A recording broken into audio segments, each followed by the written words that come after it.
To see who's present this morning. I know we worked late last night, and we have a very tight schedule this morning if we're going to finish some of our bills so that we can vote this afternoon. So I'm going to ask the clerk to please let me know who's present this morning.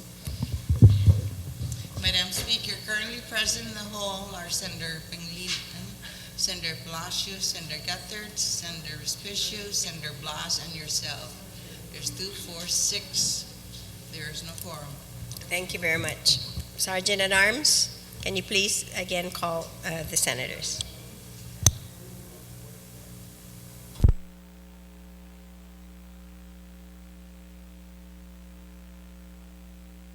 Guahan is called to order. Yesterday we made the motion, understand, to rise from the Committee of the Whole, and Senator Pangilinan then on a motion to place Bill 317, the third reading file. Thank you very much, Madam Speaker. I rise to report that the Committee of the Whole has completed its deliberations on Bill number 317, and the committee wishes to report back to the body, Bill 317 back to the body with all amendments intact with a recommendation to do pass, and I move that the bill be placed in the voting file. Thank you very much. Without any objection, so ordered. Senator Respicio on a motion then for a rearrangement of the do you have the amendment? of the agenda, second reading file. Thank you very much, Madam Speaker. Madam Speaker, we have several more bills in the second reading file, and in the interest of trying to get as many bills passed as possible, we also have to recognize the process to which these bills have to be engrossed. And so I make a notwithstanding motion to reorder the second reading file, beginning with bills 313, Bill 333, and Bill 218, and then we'll just proceed after that. Bill 218, as you know, is a bill that's already been in third reading, but we made a motion to bring it back to second because there's some amendment that's required beyond a technical amendment as presented to us by the Senator, 218 was already and then we pulled it back because Senator Barnes has a very back, okay, to make an amendment. Okay. All right. Okay. Thank you very much. So on that motion then, without any objections to order, I recognize Senator Respicio then on Bill 313. Thank you very much, Madam Speaker.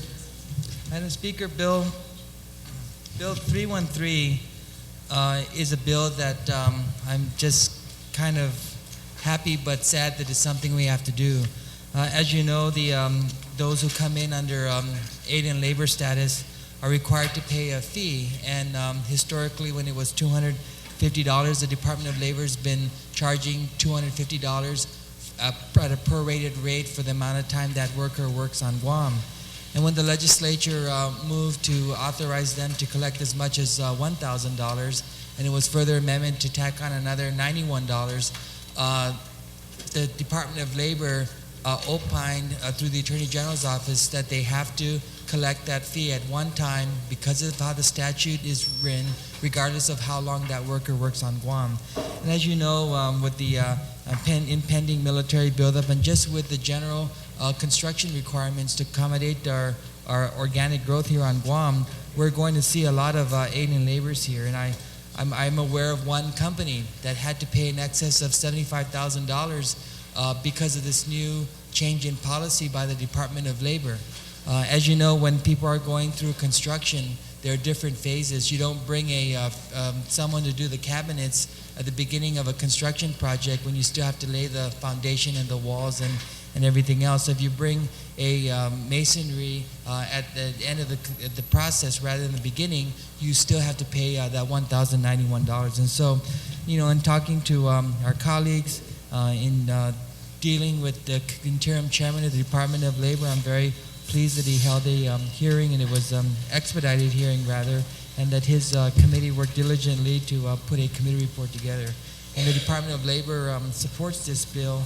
Their basic position was that we're just following the existing statute, which says to collect $1,000 for the and the fraction thereof is not tied to the $1,000, but to the actual time they're here on Guam. And so this bill, Madam Speaker, also recognizes a new law by the good Senator Tom Atta that would have $91 for the inspection of barracks. And so what we're doing is we take that $1,091 and we're separating the alien labor fee and putting it into the same account, the Manpower Development Fund, and then we also prorate that $91 to the actual amount of time their visa permits, their working permit permits them to stay here on Guam. And so I ask our colleagues for their support for this bill. This is how the Department of Labor should have been implementing this program. And if anyone believes that we're taking money away from the Manpower Development Fund, I rise in full objection to that comment, because these are ill-gotten gains that we should never be a part of. And so I thank my colleagues for their support. This bill's been co-sponsored by both Senator Gutherts and Senator Cruz, and I'm sure that all of our colleagues will rise to the occasion to stand up to correct an inequity that's being currently done here by the government of Guam. Thank you, Madam Speaker. Thank you very much, Senator Respicio. On the motion, is there anyone who would like to speak on the motion?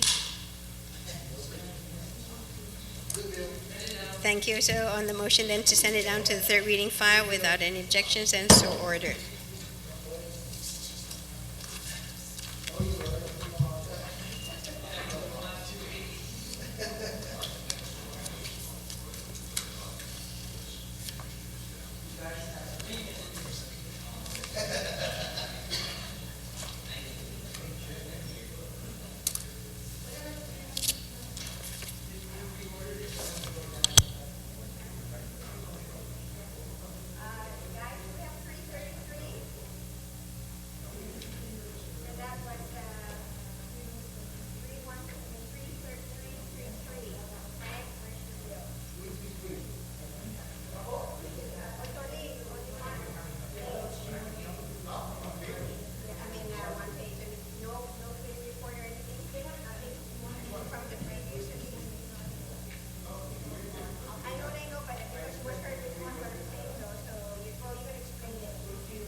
Okay, we are now on Bill 333, and I recognize the author, Senator Blas. Thank you, Madam Speaker. And Madam Speaker, Bill 333, just for the edification of the information for everybody, colleagues that are here. Bill 333 is as a result of an emergency situation that occurred at the port, as evidence over the last couple of weeks in media reports of funding not being granted to them through the Tiger process.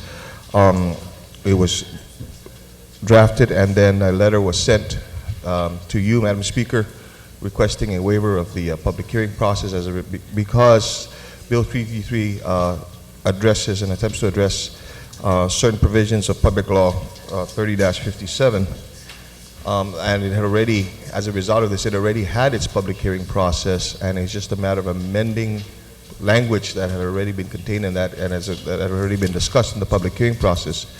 Therefore, we had requested, a request was made to you, Madam Speaker, to be able to waive the public hearing requirements and to be able to provide and to place Bill 333 in the second reading file. That said, Madam Speaker, it's in the second right now. That said, Madam Speaker, I request that Bill 333 be placed in the third reading file, but I also like an opportunity to discuss this. Yes, you may continue. Thank you, Madam Speaker. At that, Madam Speaker, again, recognizing that Bill 333 was introduced as a result of the current events that surround the Port Authority of Guam's efforts to be able to modernize it, and most especially for the organic growth that we expect to occur on our island, and because of the improvements, enhancements needed, as you know, to its current facilities. There was an effort back when we were discussing Public Law 30-57 that through their efforts of being able to obtain grants and loans, this body had provided a basically direction that they can go ahead and proceed with certain aspects of their master plan that relate only and specifically to organic growth, and that the growth that's going to be needed, or the improvements that are going to be needed as a result of the military building, have to be a separate discussion, have to be from a separate funding source Yeah, I'm going to ask. that the people of Guam would not have to bear. Senator Blas, I'm sorry, there's a bill number 333-30 as introduced that's been accepted for the second reading file, and I'm just in receipt of a version that says it's a substitute on the floor. And what we're going to do is, so that it can be as a substituted item, I'm going to, after I give my thing, then I'd like to be able to turn this over to Senator Adam, the co-sponsor to this, so that he can explain. Okay, but it'd be more appropriate for me to entertain a motion from you to So if accept I the can, then, substitute version, then a subsequent motion to place it on the voting file. Thank you, Mr. Chair. And so, Mr. Chair, I'd like to make that motion is to accept Bill 333-30 as substituted on the floor, and it's going to be substituted now. Okay. On that motion to accept the substitute version, that objection so ordered, and then now to entertain a motion to place this bill. Now I'd And like then to you can also proceed with your Bill discussions. 333 as substituted on the floor to third reading file, and I'd like to go ahead and continue to discuss it. On that motion with discussion. At that, Go ahead. Mr. Chair, then I'd like to, if you allow me to permit the co-sponsor of the legislation and also the author actually of the substitute to be able to provide his testimony. Okay, thank you, Senator Blas. I'd recognize the Oversight Chair, and then after Senator Ada, I'm going to recognize Vice Speaker Cruz to speak. Senator Ada, you're recognized. It's already been accepted. Yeah. Blas Ada. Thank you, Mr. Speaker. What Bill 333, if we can just kind of go back to when Public Law 30-57 was the law that was passed which approved the Port Authority's modernization plan. And in that particular legislation, the legislature had actually established certain timelines for things, for actions to be taken in the event certain things happen or did not happen.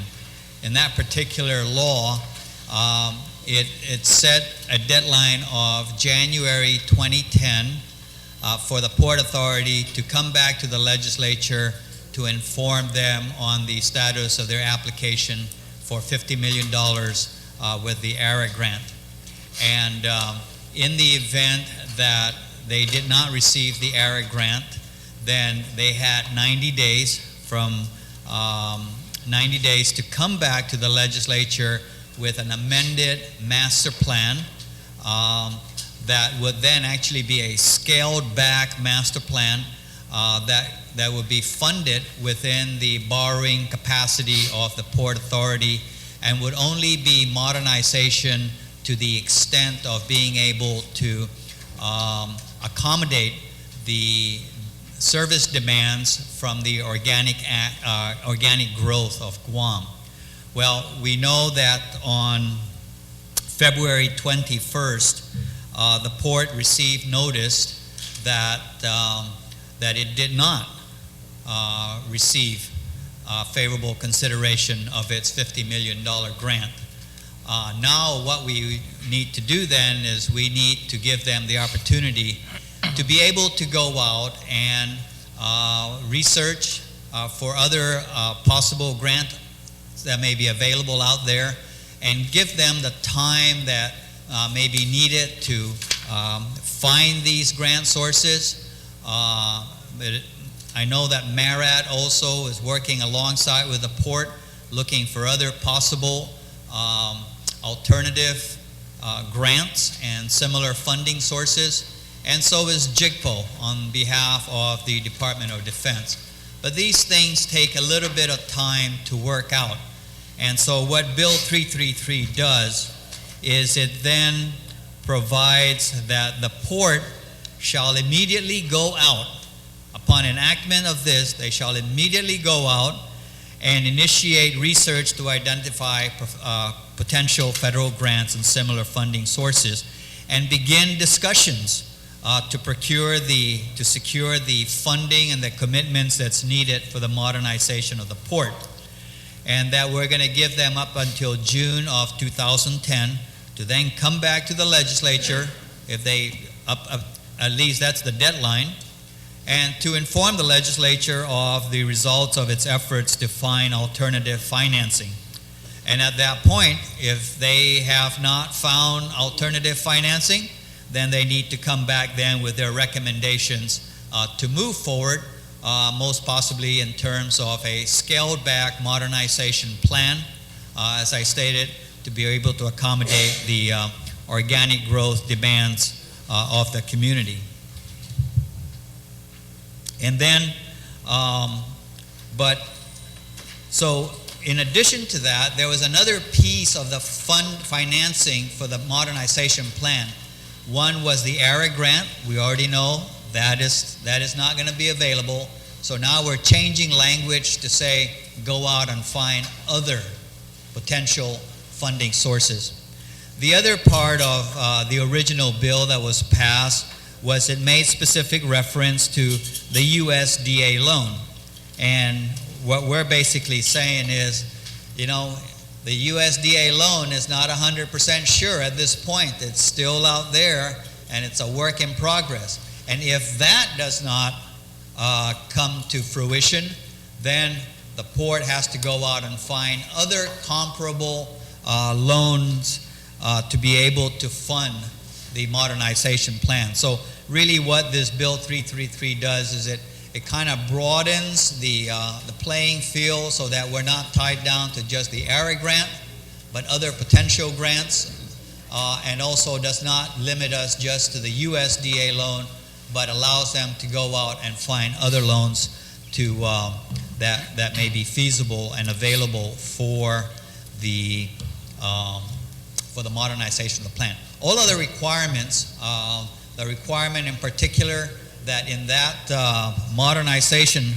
plan of phase 1 was that they have to go out and include in that the procurement of 2 gantry cranes, and that gantry crane, the procurement actions have to be completed by December of 2012, with the idea that by 2013 the port will have gantry cranes down there that it owns and is not in any way leasing, such as the current arrangement is. That remains in place. So with that, Mr. Speaker, I think Bill 333 then kind of really unties the hands of the port and allows them to more latitude to be able to go out there and find alternative financing for the modernization of the port, and gives them a little bit more time that they need.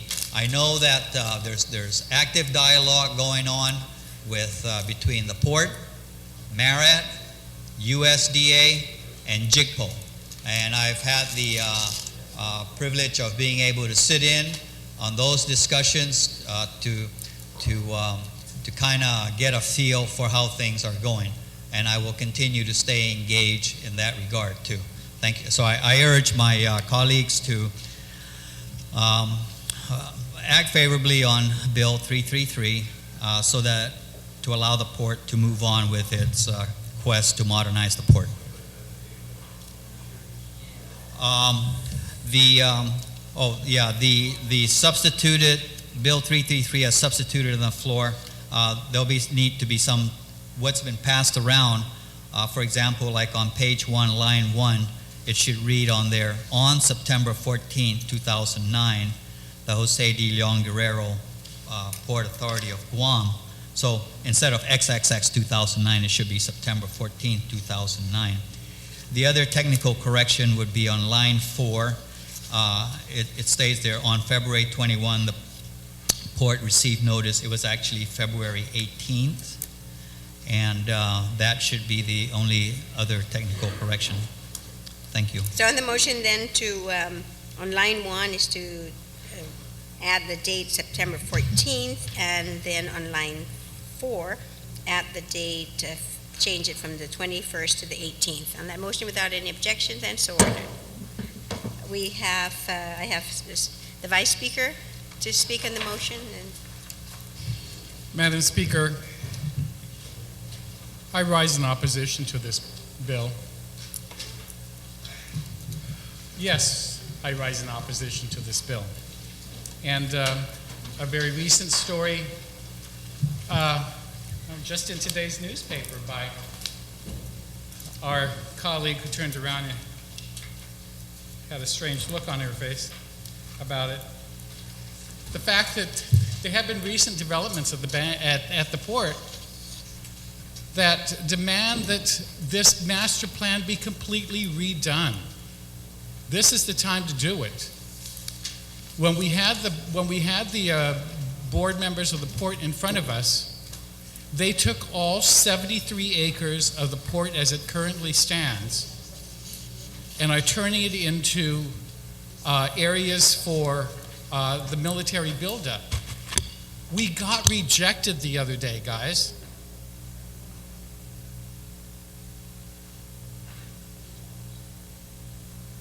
We got rejected for that offer to marry.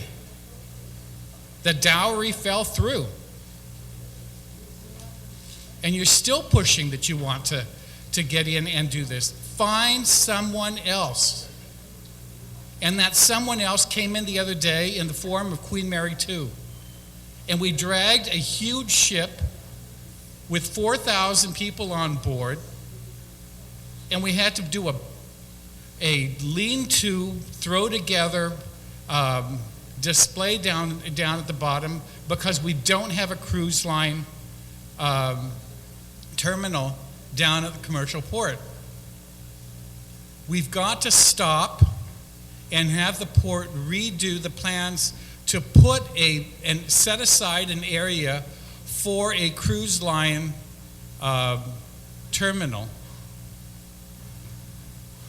because that is absolutely imperative for as you put in the findings, to meet the projected demands of port services over the next decade. I'd like to remind everybody that a couple of weeks ago, I don't know how many of you noticed it in the newspaper, but the U.S. EPA rejected the plans to do that deep water dredging a little further out on the port. That's where the Port Authority of Guam said they were thinking about having setting aside some property for the cruise line. But we're not going to have that area to be able to dredge it so that they can bring in the Queen Mary II again. If we turn this part of the port into just a port for the military, we're not going to be able to change it around to find some space for a cruise line terminal.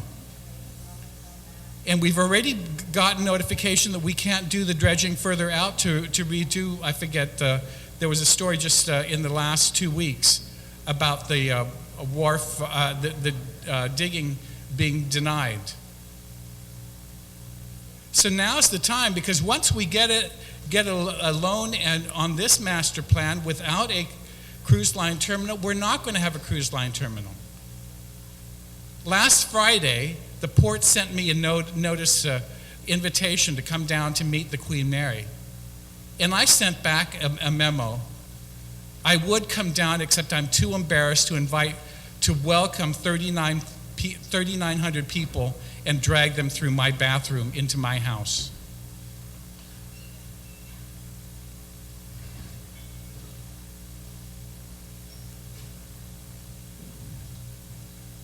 We've got to start looking around, because you guys, I mean, I don't know how long it's going to take to get for the DEIS to be revised and resubmitted to us, and what the timeline is going to be, or even if the military is sincerely wanting to come. We keep putting all of our eggs in this one basket for them,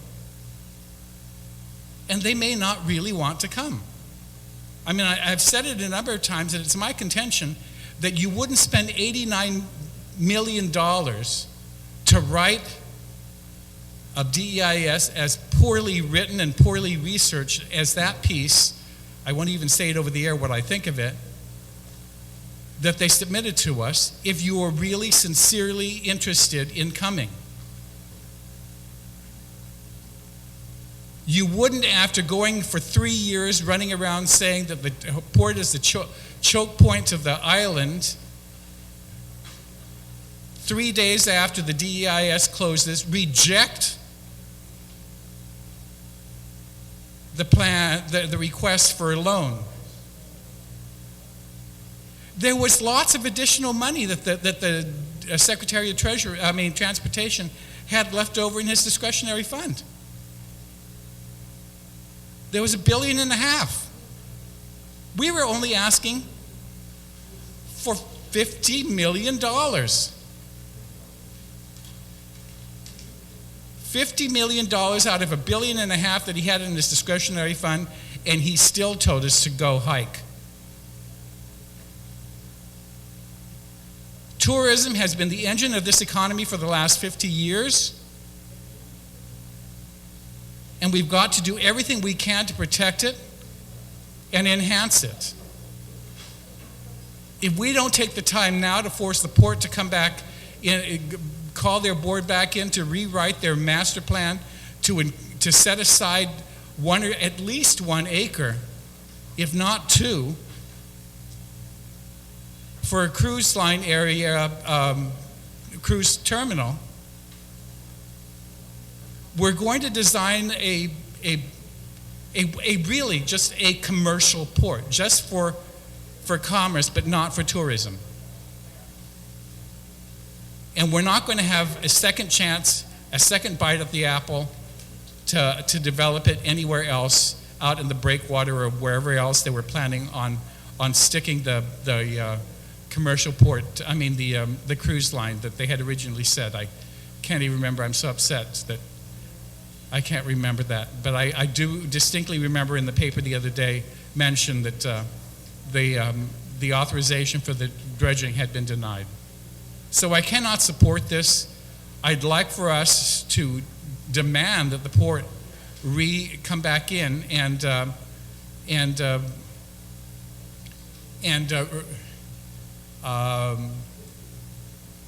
there is no way to amend this except to just vote it down,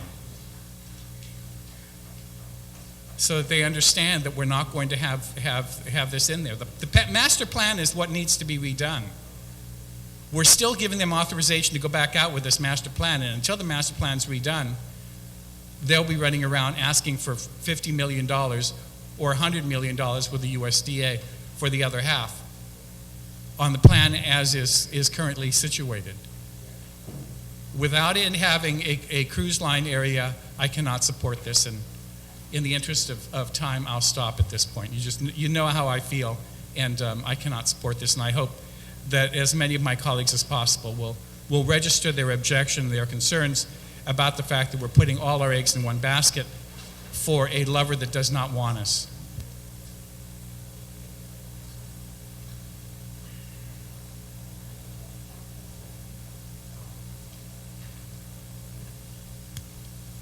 Can we take a minute recess, please?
we took a recess to discuss Bill 333. And we left off right after the Vice Speaker spoke, and I have on the list to speak on the motion is Senator Pangilinan, unless you change your mind. Are there any other speakers? No, there's no amendment yet. This is just... Thank you very much, Madam Speaker. Madam Speaker, I have reservations and concerns regarding this bill and the way that it's structured with regards to the message that we're sending out. You know, we're trying to send out a unified message to the military that we're serious about taking care of our own needs and the needs of our people, and that our people will not be burdened with regards to putting in improvements that are not for us, and it's to support the military expansion. And we did that, of course, with the way the bill was structured originally with regards to the need for the contribution by the federal government through any other combination of grants or programs to what we can afford on our own for what we need to serve our people, and we've termed that organic growth. And, you know, our organic growth now needs to be paid attention to, because the military and the federal government have decided that they're not going to contribute at this time to the plan that we had, which showed what their responsibility would be. And so what we want to do now is that now we want to say, by the way, we were just kidding. You know, you slapped us across the face by denying our application for a grant. You promised that you would help us secure that grant and that you would be our advocate. Either you didn't do it, or you can't do it, or Congress is not going to listen to you, or the administration is not listening to you, or you're just not doing the job you need to do, the heavy lifting, as we call it sometimes, with regards to trying to move this bureaucracy. So the military wasn't able to do the heavy lifting for us, and we need them to do it. So now we're going to say, it's okay. We weren't really serious that we weren't going to do anything. Why don't we try again? Well, there's nothing to stop us from having the Port Authority go out, search for other grants, make a determination for what the terms and conditions of those grants are, just like we knew what the terms and conditions for the ARA grants are. And when they find those, they can come back to this body and say, here is another option. Can we proceed with this, with a presentation of this, just like we did with the ARA grant? And we can say yes. In the meantime, we will continue to do work necessary to begin putting in improvements, planning for the improvements needed for our own people. And I think what this bill does is says, let's not do that. Let us wait until June 30. Well, I think things change. And there's nothing that should prevent us from making these plans, from revising what we need to do given what we know. It's even more critical that we begin to take a look at what we can do and what the parameters we have, because we now have greater guidance for what those parameters could be. With regards to the recent DEIS, the plans of the military there, how those plans affected the port plans, and what the US EPA is looking at with regards to the viability of some of the military's plans are. And if those should change because of the EPA's objection to that, then we should be looking at our master plan and saying, are we still within the parameters that may be allowable? We were looking at, and the port had, and the consultants had told us that we are trying to develop a plan that would stay within the footprint, that will not require us to do EISs, and would only allow us to do EIAs. Much less restrictive because we're dealing with disturbed areas already. Well, let's revise those plans if that's the direction we want to go, knowing now what the military's position are with regards to the expansion and the disturbance of the delicate ecological balance of these coral reef systems within the Port Authority and the harbor area. We've got greater guidance. We need to take a look at where we were at when we were developing these plans. And for me, this just further delays our commitment to our own people, because we're still going to put that on hold until we can go and find other commitments to help us support the military buildup. And I think that, you know, there's nothing to prevent us from doing that. If they want to give us another OEA grant that, you know, the governor's office can sole source and send out to whoever they want, relatives, friends, family, countrymen, let them do that. But let's not stop our efforts to begin seriously looking at what we need to do for our own. And I think this gives a false sense of security to the Port Authority management that you can suspend doing that, and let's continue to hope. No, let's cope. Let's cope with the fact that we don't have the commitment from the military and begin working for our own.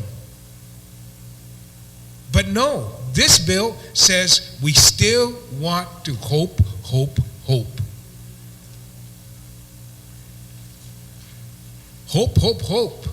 has not delivered. And I think that we need to just put our nose to the grindstone and our shoulder to the wheel, and let's move forward. Let's show the military that, look, we know what our limitations are. We know what our needs are, and we're going to begin working towards achieving those within the limitations and the resources we have. And we're not going to put it off.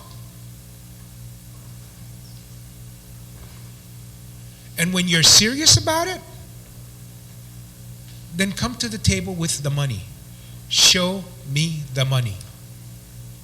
Hell, we got the governor going over there saying, show me the money. Now we're saying, let's just help me look for money. We want to give you a chance to look for money. No. We're going to do this until you show me the money.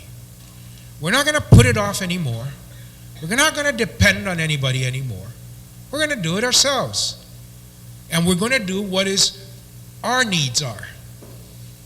And this bill says, no. Hold off. Second chance. That's the way I look at this. And there may be people in here that totally disagree with me. And in the meantime, when we do that, we actually do get a second bite of the apple. We actually get to take a look at that master plan and what has occurred that would allow us to maybe tweak it a little bit. We have the good vice speaker saying that did not provide for expansion and growth of our cruise ship industry. It may not bring us, the millions of dollars that the military expansion promises to bring us, but it'll allow us to accommodate something in a fashion that becomes attractive that we don't have that ability to do now. And maybe we should take a look at that. And when we're looking at taking care of our own, that's part of our own. That's part of our own growth. That's part of our own economy. It's part of our own options. So I don't know, initially it was just to change the date. Now they're saying we want to do all these things. We approved that master plan when they had a program that they identified that we qualified for to support the expansion, inclusive of the military requirements. There's nothing to prevent them from doing that. I'm saying continue to do that, but don't neglect, don't put off what we need to do for ourselves in the hope that you're going to find something else. Continue to look for that. As again, I repeat myself, go let the governor find another OEA grant that he can sole source and give to friends, family, Romans, and countrymen. But let's not put that off. And this gives that false sense of security. And when the port goes out there or the military goes out, because they finally realize, these people of Guam, they finally got serious. And they said, we're not going to be able to kick him around anymore.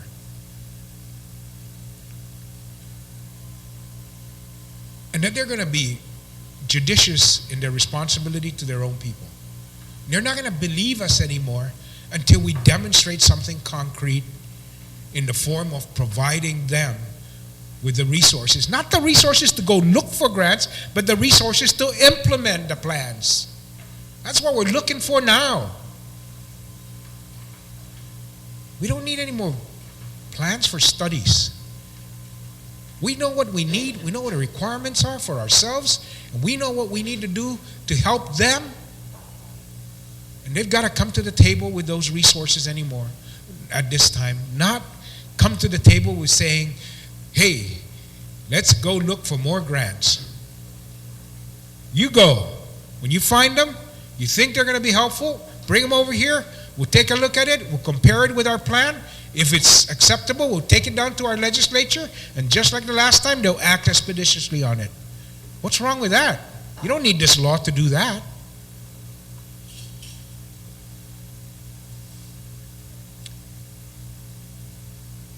Again, Madam Speaker, I think it's a good thing that we begin to take a look at that plan, assess it again in this time frame, and then see what we can do and what we can implement and what we can pay for based upon what we've approved, and not build this, delay it any longer. Because who knows? The military may just say, by the way, the expansion is going to be delayed till 2015 or 2018. We got our governor going out there, says don't expand until, or don't expand to the degree that we need the port expansion and the money now. You know what? Maybe that's their plan. Maybe they're going to delay the expansion so that we put in the organic growth, and that the organic growth will be able to take care of their importation of cargo with a buildup that's spread out over 10 years. So they're going to get away now with not having to contribute a single dime or penny, because they're going to phase it in and we're going to pay it all on our own.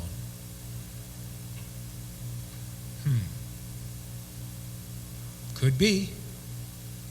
But you know what? We'll charge them for it, because the improvements we need will be for our own people in the meantime. And if they want to play that kind of game, they want to hide the ball, as they have been doing with this DEIS, as long as what we do is to meet our needs and the needs of our people, then we really can't, go much beyond that with regards to this military. But in the end, we're doing what we need to do for ourselves. We're not depending. And so that's why I don't see the need for this legislation in the way that it's crafted. I think it sends the wrong message, and I think it has too many opportunities for things to happen outside of what was originally envisioned when we approved this original law. Thank you, and Sidus Masi, Madam Speaker. Thank you very much, Senator Pangilinan. Senator Palacios, you're recognized on the motion.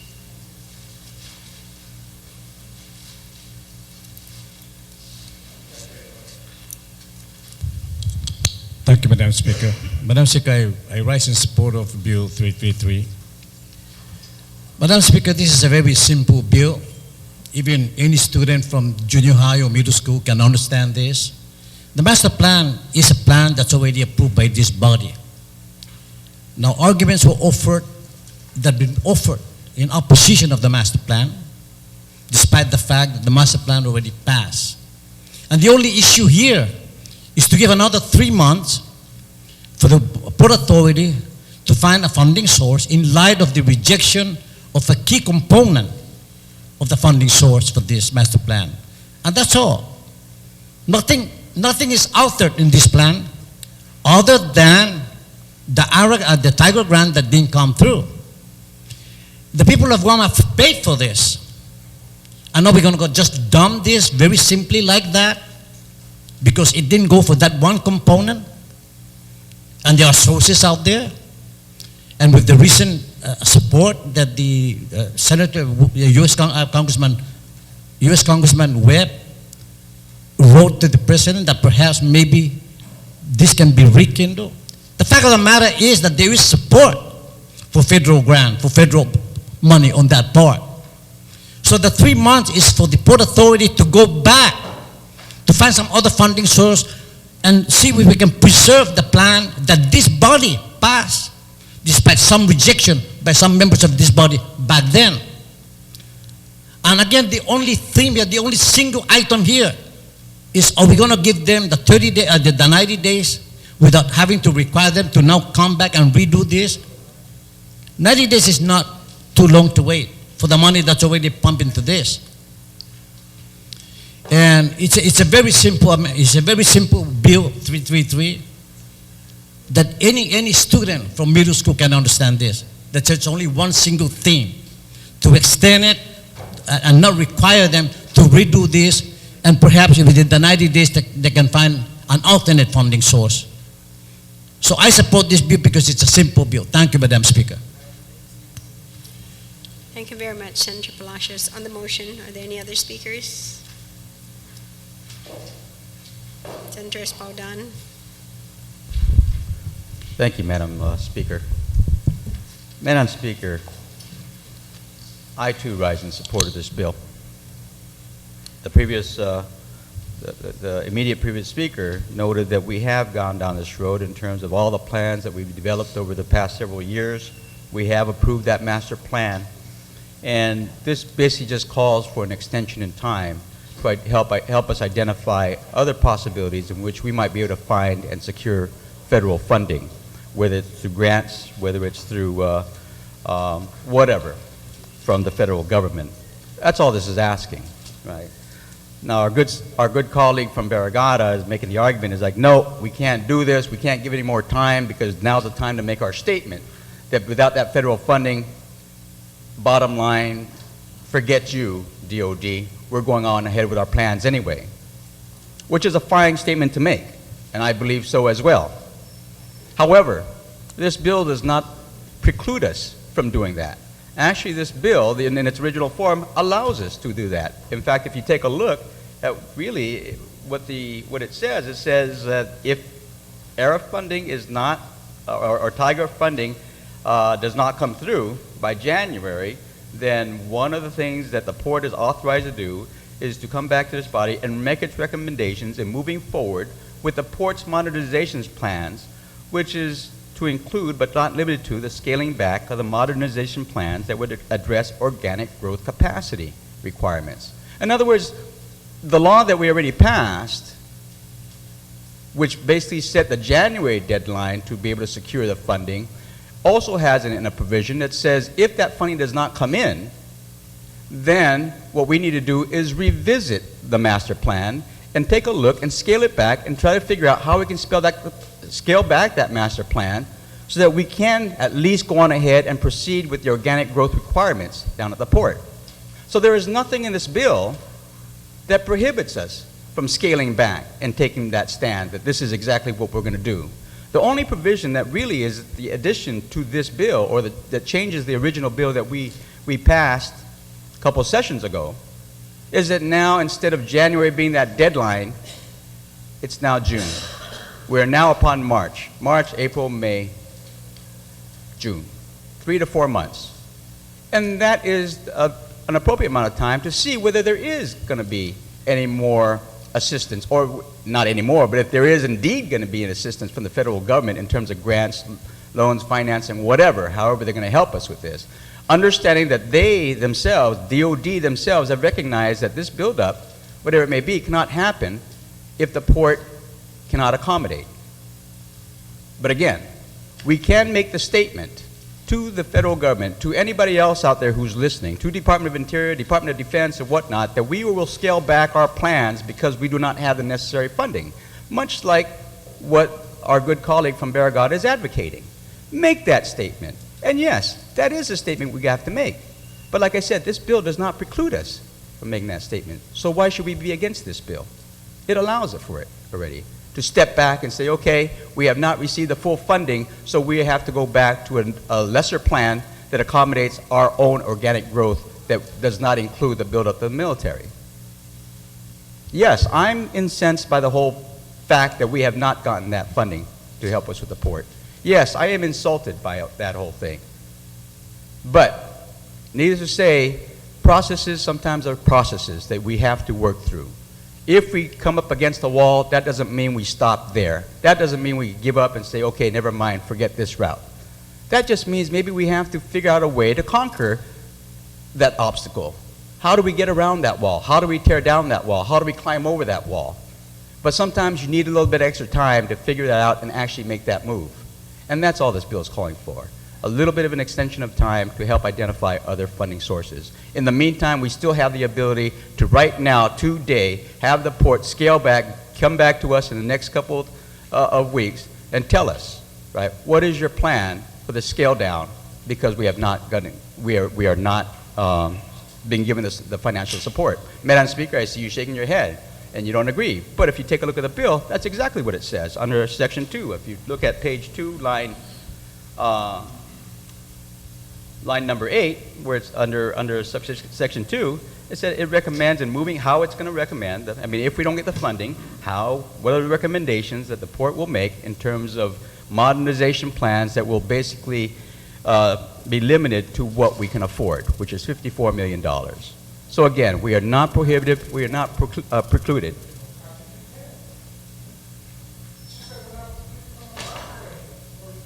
Can we please, yeah, if you have a question, I will allow you to But ask bottom a line, question. Madam Speaker, Continue. I stand in support because, again, I understand that now we have been faced with an obstacle by not having the funds readily available to us.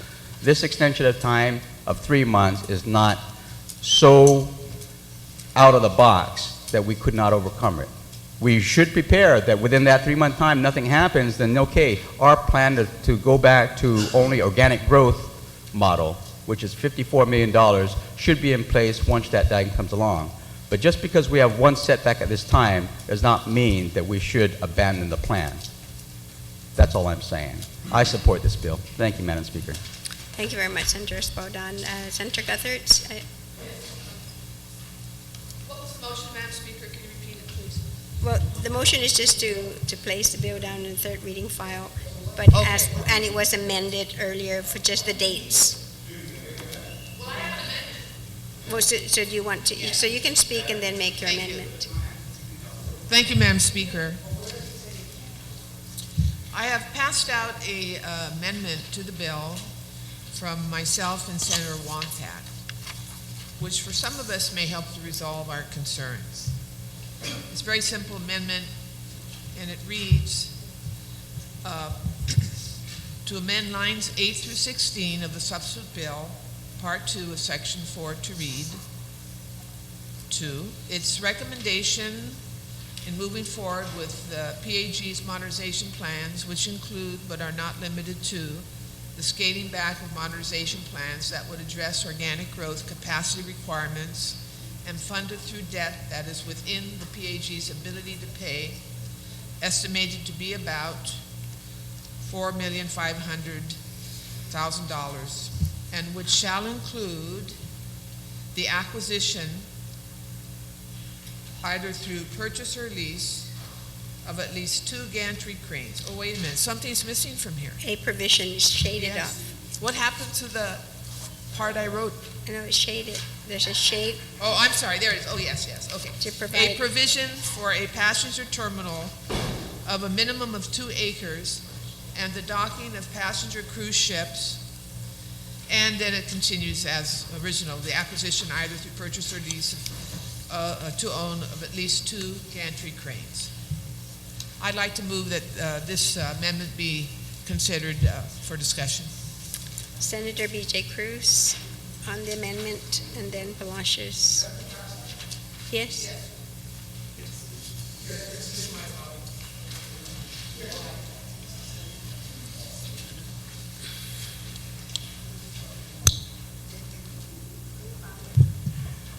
Madam Speaker, Thank you for the opportunity to speak on this amendment. I thank you and Senator Guthertz for authoring it. I must stand in opposition to it. And the reason that I stand in opposition to it, Madam Speaker, is that, I mean, it's nice that you've included a sentence in here. But I've also distributed to all of you an article that came out in the Pt.1 on February the 9th, where the Port Authority of Guam, it was reported that the Port Authority of Guam had scrapped plans that they had spent $1.2 million in to have a new deep water, $1.5 million in a plan to construct a new deep water wharf in the outer Apra Harbor. Madam Speaker, all of us were in this hall for almost 4 days talking to the Port Authority management and board. All of you heard me go on and on about the port. All of you heard the chairman of that board and its general manager say we can plan for it when we build the new deep water harbor out in the new deep water wharf in the outer harbor.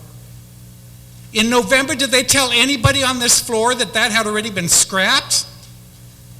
Were they honest enough to tell us that it had been scrapped? We had to find out in a news story, in an audit that was done by the OPA, that they had spent $1.3 million. They weren't going to move forward with it, and had no plans at the time to move forward with it.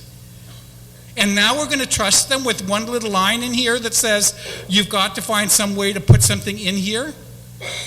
You bring them in here to rewrite this complete plan and have it before us. In the same way that I have been telling the military and the DEIS, revise and resubmit. I don't want to see your final EIS and hope that you're going to address what my concerns were. I want a revised DEIS before me, and I want to be able to review it before you do your EIS and your ROD. They weren't even honest enough to tell us that plan had been scrapped. They were telling me, oh, we're going to take care of it. Don't worry about it. We're going to take care of it. We're going to take care of it in the outer harbor. For one time, I want to thank the public auditor for going through and auditing the port and telling us that had been scrapped. Otherwise, I would have never known about it. Because the port didn't tell us. Until they revise it and resubmit it to us, I'm opposed to giving them any authorization to move forward. And even if they could, and say, or would move forward in the outer Apra Harbor, many of us would find ourselves in a really interesting predicament in saying, yes, move forward with the plans for the new outer harbor at Apra. Because many of us have said, we don't want one head of coral dredged, much less 71 acres, for an aircraft pirouette point. But now, because it includes my cruise line, I'm going to say, yes, it's okay to dredge 17 acres of coral?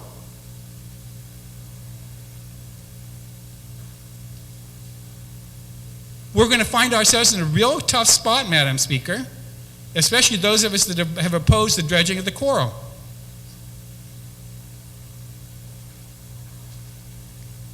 The cruise line has to be planned for and included in a decent place in the current footprint on those 71 acres, and not put off until some deep water harbor that you're planning on doing that you've already scrapped and didn't tell us about.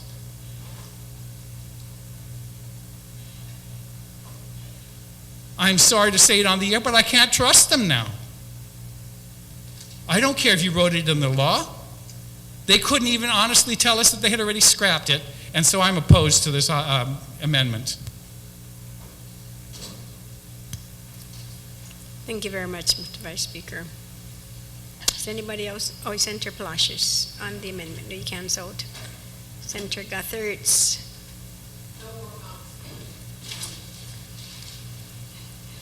So there is an opposition, so those in favor then of the amendment, please raise your hand. Amendment fails.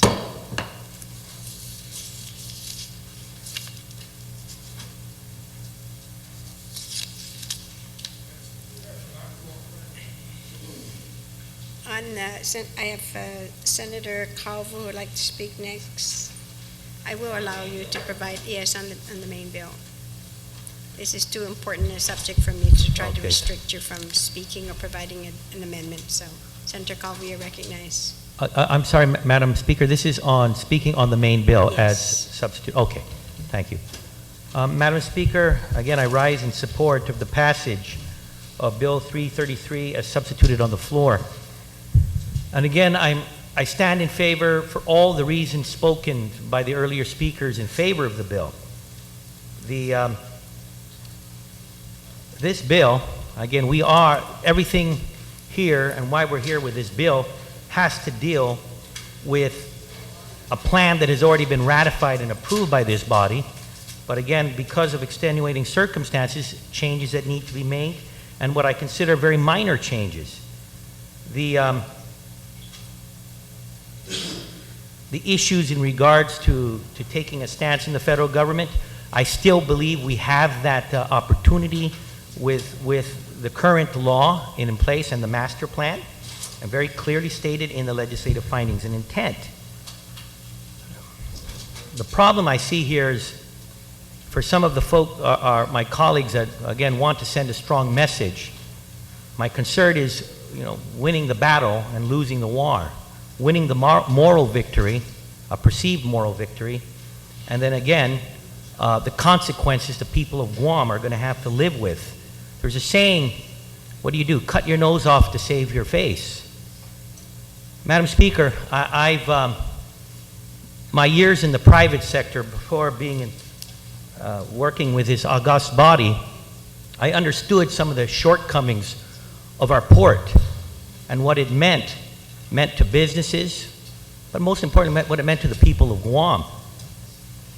I've also had an opportunity to visit other ports in Micronesia, Polynesia, and Melanesia, and seeing a situation where containers coming in are, because of the lack of adequate resources, sit in a ship or loaded in the ground, and where products rot or canned beverages leak, to the detriment ultimately of the people of that community. Madam Speaker, we are now at the 99-yard line, and now there's an opportunity at the 99-yard line to cross for the touchdown. We're going to start again from ground zero. And again, ground zero, Madam Speaker, because someone wants to win a moral victory or wants to, let's rethink and start all over again, what are the possible consequences? Let's see things move forward. And because of delays, that the full implementation of a master plan and the improvements of our port are not met within certain timetables. And again, we're not sure what will happen with this military buildup, but in all probability, it will occur. So what will happen? As containers and shipments come into this port, not only for the military buildup, but also bringing in badly needed resources, and whether it's foodstuffs or medicines. Do you recall what happened with a little storm out there in the Pacific, and what it meant as an impact in badly needed supplies for our hospital? For our hospital. Are we willing to take that Russian roulette chance to win a moral victory? Madam Speaker, that port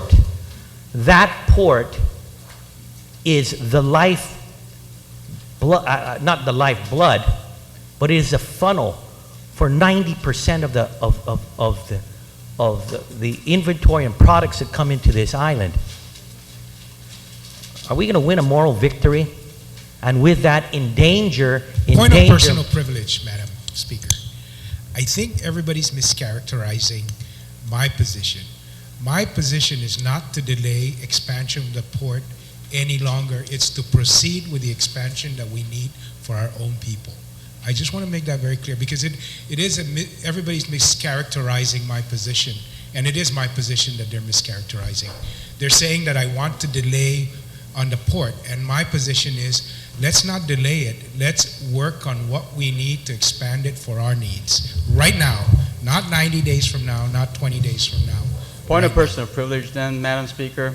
The previous speaker, point of privilege. well, he's characterizing that everybody is mischaracterizing his position. In fact, I argued exactly what his position was, that there is nothing in this bill that precludes us from looking at the organic growth and going forward with that.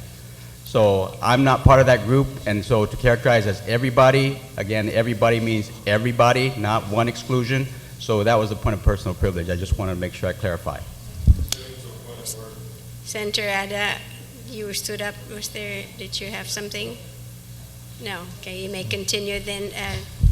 Senator Calvo, and just please stick to the issue.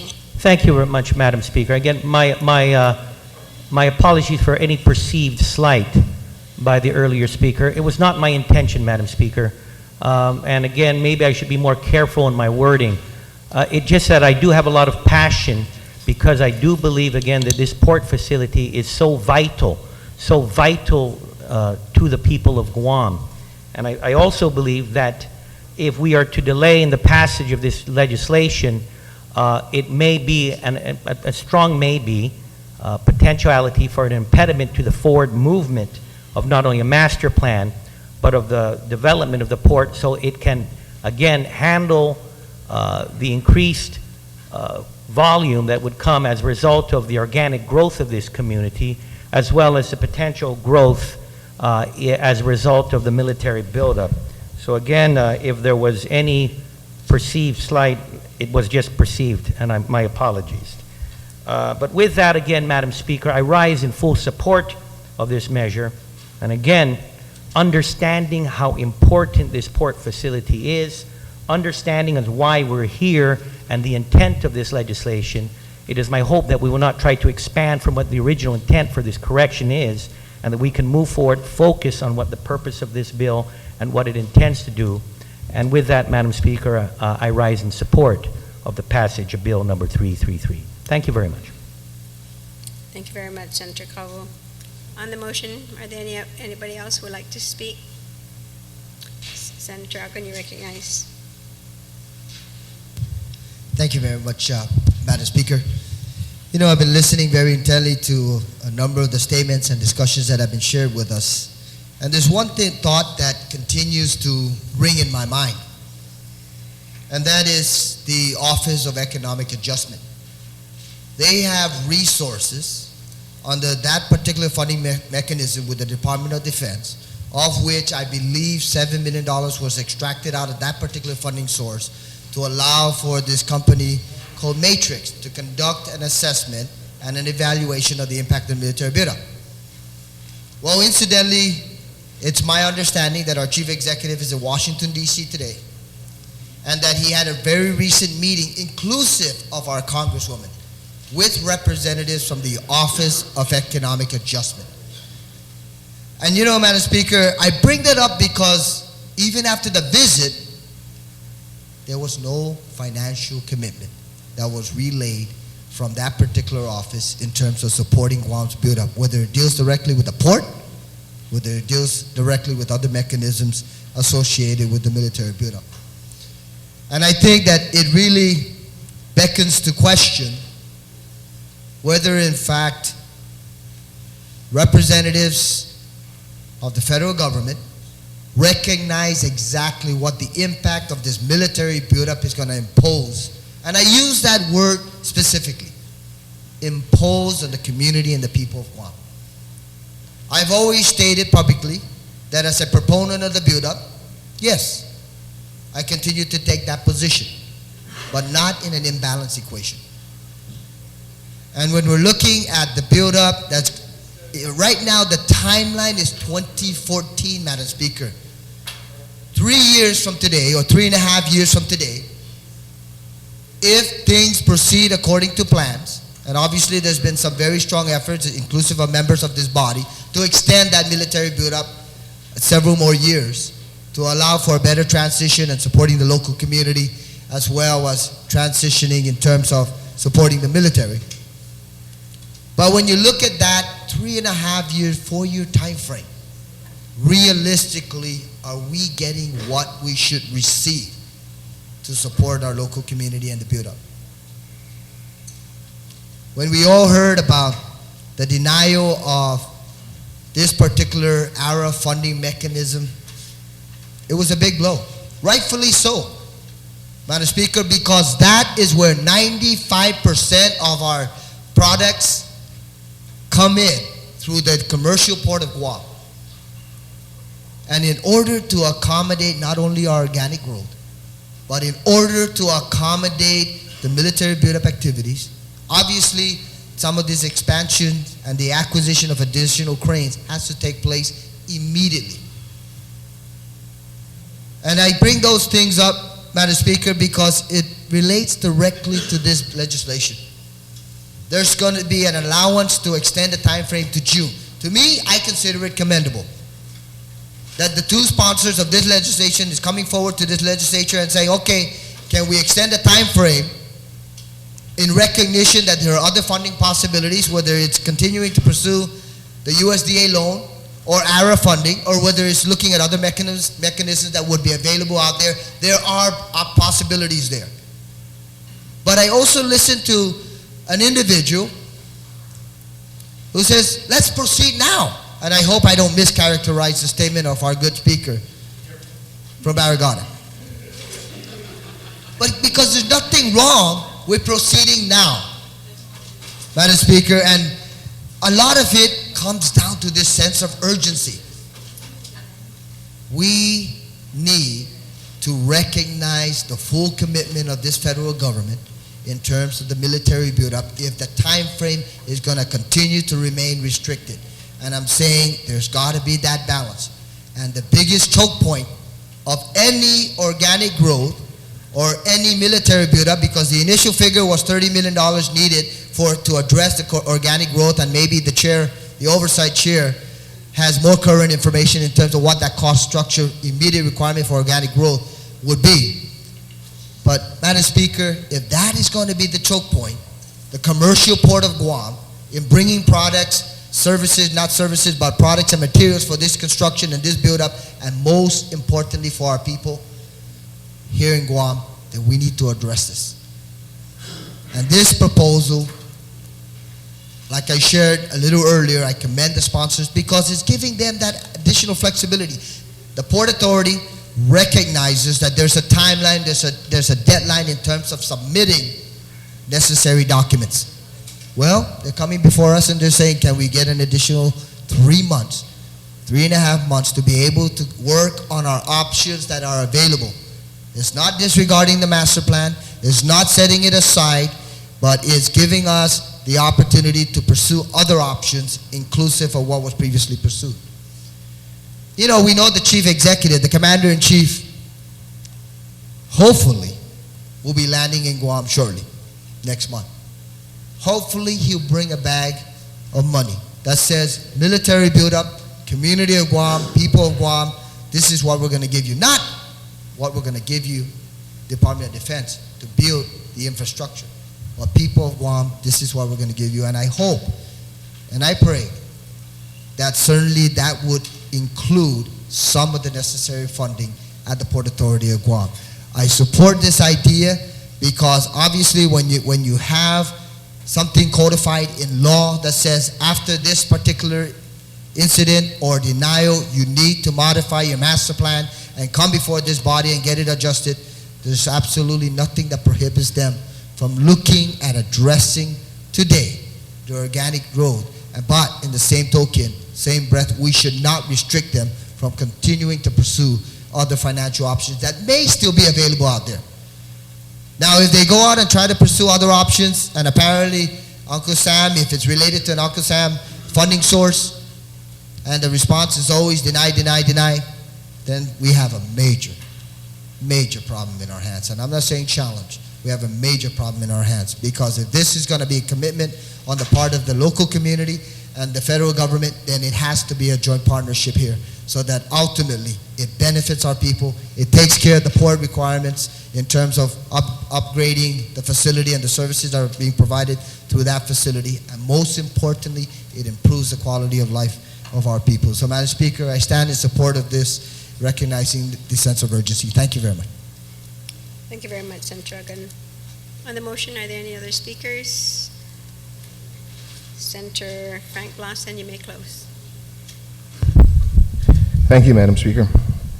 Madam Speaker, I want to thank all my colleagues, who have expressed their opinions and expressed the concerns, both for and against. And that's, again, indicative of this deliberative process and this, the functions of this, what this body is to provide and to bring all those issues out. And whether or not you were for or against it, the people of Guam need to hear your side so that they know what your side is. And so it's a process that makes an informed decision. But it's also a process, too, that helps, in this case, making sure that we feel as a body is, by a vote of the affirmative, a vote of the majority, that this is the way we feel it should go.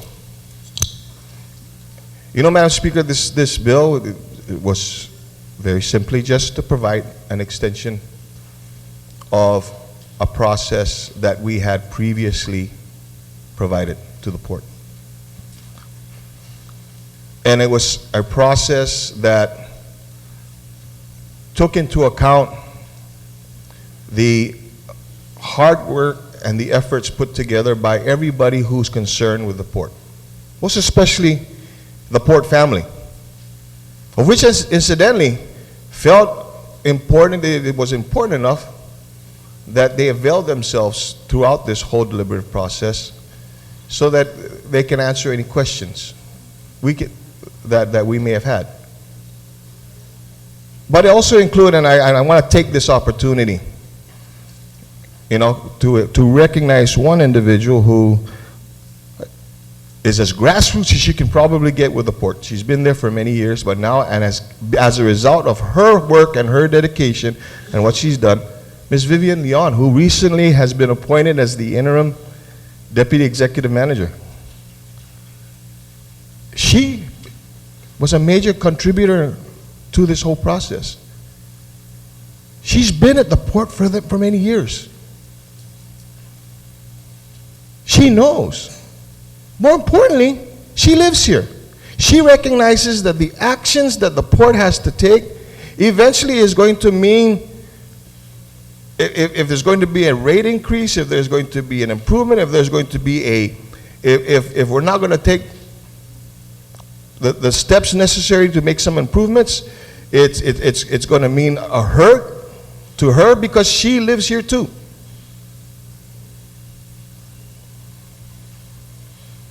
It's people like Vivian and the rest of the port family that recognize, and they know what their responsibilities are to this island. They came to us with a plan. We approved that plan. Now, as a result of the law that was enacted, that plan as it stands today doesn't exist. What we're doing as a body, as I'm asking, is give them the opportunity, extend that time so that they can use that to find the necessary funding to make those necessary improvements for our people.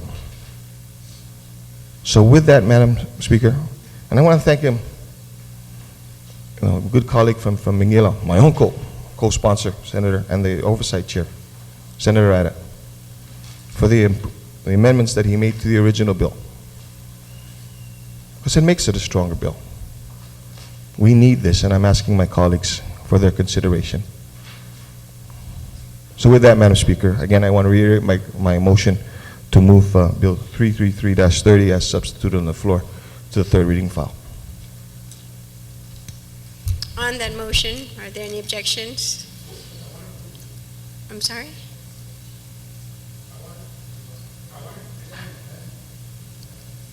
Okay, so go ahead, I recognize you on the amendment. It's okay, I'm allowing it. I've done it before. I'm very consistent. Thank you, Madam Speaker. Madam Speaker,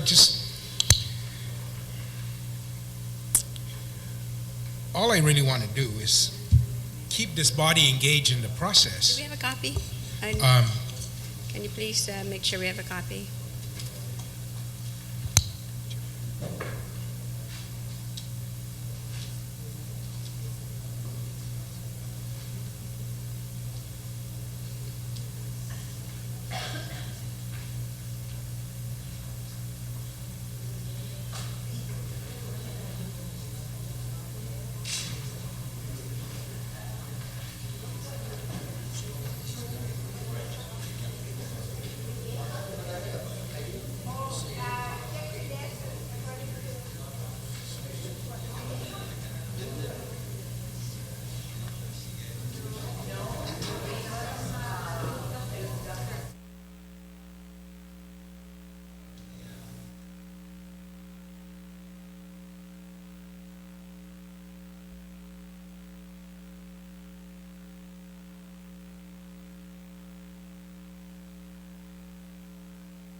Senator Pangilinan, you may proceed with your amendment. Thank you very much, Madam Speaker. Madam Speaker, my amendment has been passed out, and it would go on line 18 of, I guess it's the second page of the substitute bill, although the page is not numbered. So, on line 18, you would take out with the beginning at the end of that where it starts if the Port Authority secures or if the PAG secures, down to line 21 where it ends. One moment, please. And it's Yes. not your fault. Okay. I need a motion then, because what was accepted was the substitute as substituted on the floor with 2 lines under it. And Senator Pangilinan, you're reading apparently the cleaned up version, which has not been accepted. So Can I just have Frank, Blas, can you please make the motion then to accept the cleaned up version then? 'Cause we've been- I move, ma'am, to accept the cleaned up version of the substitute bill. Okay, then, thank you Thank very you. much then. So, Senator Pangilinan, now you may continue, we can follow it along with you. Thank you very much. So on line 18, beginning with the word if, down to line 21, ending with the word and, you would remove that sentence and insert what I have given passed out. And so it would read then, after the word contract on line 18, it would read, if the Port Authority secures the ARA Tiger grant and the USDA loan, then Phase 1A, Stage 1A and 1B shall include the acquisition of at least 2 gantry cranes, and such cranes shall be acquired no later than December 31st, 2012, either through the purchase or lease to own pursuant to Guam procurement law and not through the use of a task order to any existing contract. No other loan or additional rate increase may be requested for funding of the master plan by the Port Authority of Guam without an executed capital recovery charge agreement as discussed in Part 3.33 of the revised August 3rd, 2009 report, and specifically in the financial plan. So it would restore that language. It didn't, when you look at this language, remember we had that if we're going to go ahead with our own plan and we're going to fund any of the military, we're going to do this capital recovery charge. By taking out that language and putting this language in, now we're saying, that's where I'm concerned, that now we're going to be able to pay for the expansion for military requirements, because now we're allowing them to go out, and then it's just with what is within our ability to pay. So we've actually, not knowing what we're doing, actually took out the requirement that we're going to charge them to use the port to recover the capital charge and put in a tariff to recover the improvements we make that they use. We did away with that in the original bill, in this amended bill. Is that what we wanted to do? Have the people of Guam pay for the expansion through this surreptitious way of doing it? That's the problem with trying to do something like this. So we Madam would Speaker, restore point that. of information. What- I don't understand the amendment, because the language that he is making reference to is in Bill T3. That was not being amended in Bill 333. But it's here. It is, if you look at the cleanup version, there's the underline. No, it still requires on the cleanup version, it still requires that they shall proceed along with the acquisition of at least 2 gantry cranes, and no other loan or additional rate increase may be requested for funding the master plan without an executed capital recovery charge. Oh, that language is still in here. So what are we talking about? So then I would add, I know I'm just replacing that, taking out the stage, then I would add this line at the end. Yes, the underscore is the I'm new just redoing amendment. Actually, your amendment, if I understand, Senator, your amendment is you're adding the last 3 lines that says, Yes. if they secure the loan, they got to come back to the legislature to obtain approval. That's right. So, yeah, so I don't understand why you were making reference to this thing about, the military can't catch a free ride. That was never, it was never suggested that they will. I apologize. I agree with you.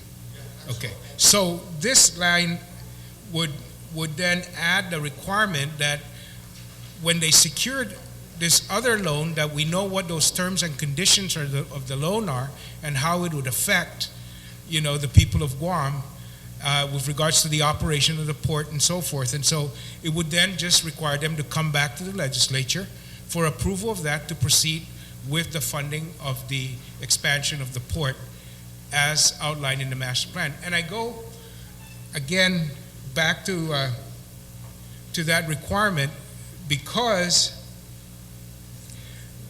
we don't know what those terms and conditions could be of these other loans. And I go back to talking about the idea that, for example, in the USDA loan that we have for the landfill, there are terms and conditions on there that we don't even know about as the legislature. For example, there's a term and condition that the landfill has to have a single commercial account that is 25% of its revenue source. And the only one that qualifies for that is the military.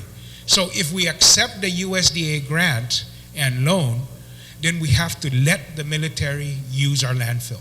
As a matter of fact, that's a condition. So I don't know what other loan or grants that are out there that we're going to allow them to go and enter into. And we don't know. It could be that we'll get a loan and a grant that says they can close the harbor at any time. And that's not what we want. Actually, they've even made reference to being able to do that. But we don't want that. Or that if we accept this grant, then we waive our right to object to the dredging of the coral. We don't know. I'm saying I want to know what those terms and conditions are that are being obligated by the port to secure money and how it will affect our community. And so that's why I'm putting in this requirement. Thank you, Madam Speaker. On the amendment, Senator Blas. Ma'am, if I'm just to understand what the amendment is, I guess the first paragraph here, is that a reference, first paragraph to because I don't see that.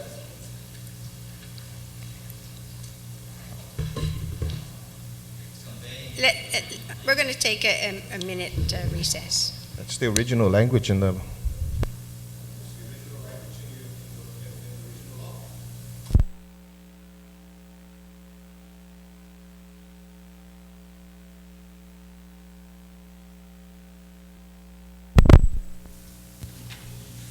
The legislature is back in session. Senator Pangilinan, on your amendment. Madam Speaker, I'm trying to make the amendment work within the authority that is wished to be expanded, and I can't.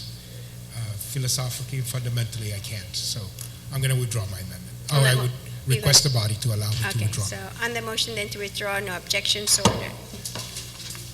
So on the motion then to send Bill 333 to the third reading file, hearing no objections then, therefore so ordered. Senator, can I ask the Vice Speaker if you can make the motion to send Bill 218 down to the third reading file? Bill 218? Yes, at the request of Senator Barnes.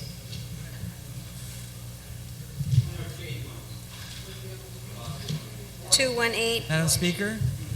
Yes, Yeah, Senator thank- Respicio, you recognize. Thank you. On the matter of 218, which was passed to the third reading, but we made a motion to bring it back to second reading because there was a potential of having an amendment being offered by the sponsoring senator. At this time, I wish to report that the senator of this legislation, sponsors this legislation, does not wish to offer that amendment. So at this time, I move that bill number 218-30, which is an act to transfer properties in the jurisdiction of the Port Authority of Guam to the jurisdiction of the Guam Ancestral Lands Commission by adding a new subsection 80105A to Title 21 GCA. I move that that be placed in the voting file. On that motion, then without any objections, so ordered. It's now 12. We said we were going to finish at 11. We didn't. It's 12:25. We are going to vote this afternoon at 5 o'clock. So we are in recess until 5.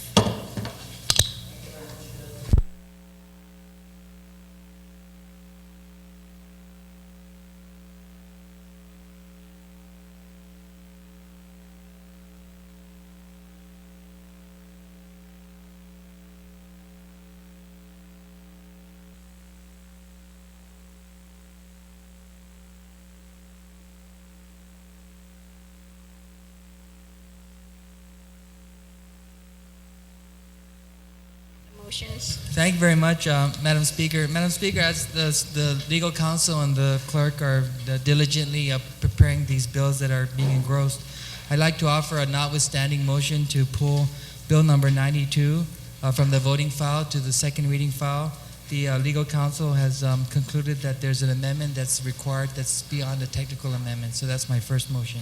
On that motion, then without any objections, so ordered. And my second motion is to reorder the second reading file to have us address right now Bill 184, which deals with the Commission on Decolonization, and that's a committee report that's just been submitted from a committee to which I have oversight. Bill 280, Madam Speaker, deals with the regional or the community health centers, and the clerk and the legal counsel has been looking at that bill, and there would be no problems engrossing, and so that's the two bills that I'd like for us to address at this time. So it's on the motion then to So it's 184 reorganize and the second 280. reading. Well, the first one is, yes, we did 92 already. 184 and 280, then on the second reading file. Yes, okay. On that motion then, without any objections? So ordered. I recognize then the author of Bill 184. Can we do Senator Bill Pangilinan. 92? Bill I'm 92 sorry. first. Wait, one moment. There's Bill too many- 92 is the top of the second reading file. Oh, okay. So, and you do have the amendment is ready? So we're Yeah. in second reading, so Bill number 92, I understand you do have an amendment. Yeah, thank you, Madam Speaker. I have a written amendment. Bill 92 is a Civil Service Commission bill, and I have a written amendment on amendment that's being offered by Senator Guthers, but she asked me to move it for her. This amendment deletes Section 9 of the bill. Section 9 deals with a global amendment. The Guam Compiler of Law shall change all references to the Civil Service Commission in the Guam Procurement Law codified in Chapter 5 of Title 5 of GCA to the Office of Public Accountability. And this amendment is not necessary because there's a previous statute that takes care of that. So it's here.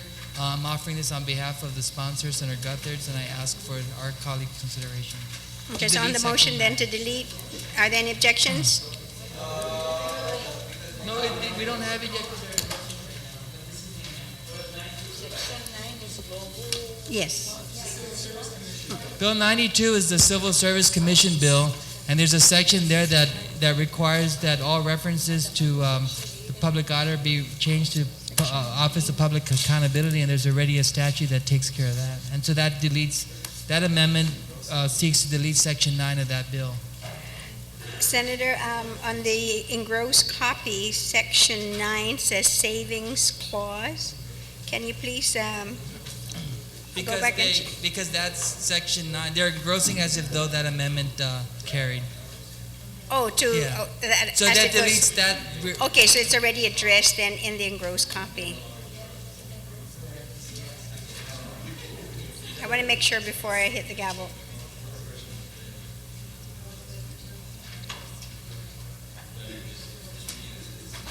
Yes?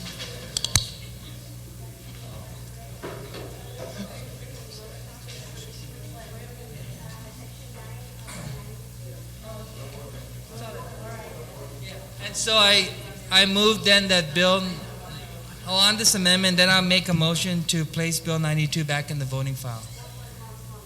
So on that amendment then to delete Section 9 on the global, is that correct then, Senator? That's correct, Madam Okay, so on the Speaker. motion then, without any objections? Espaldon, I heard you earlier. No objections? I'm calling on you. Okay, without any objections, I so order. And then move to place Bill 92 back in the voting file.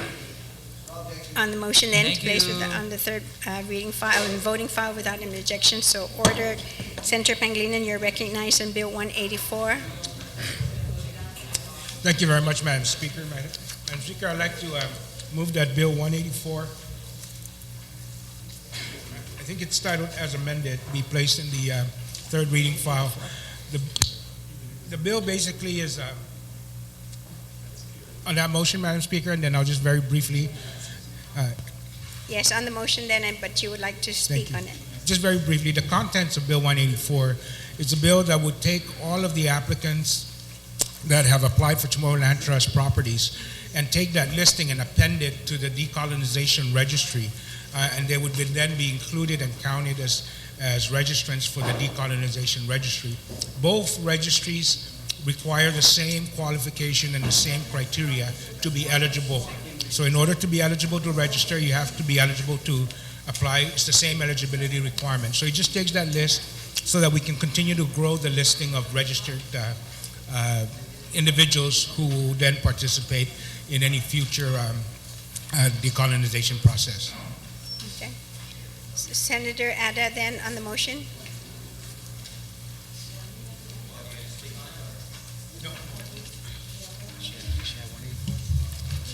Madam Speaker, I really kind of have some concerns about, I think this is a real substantive bill.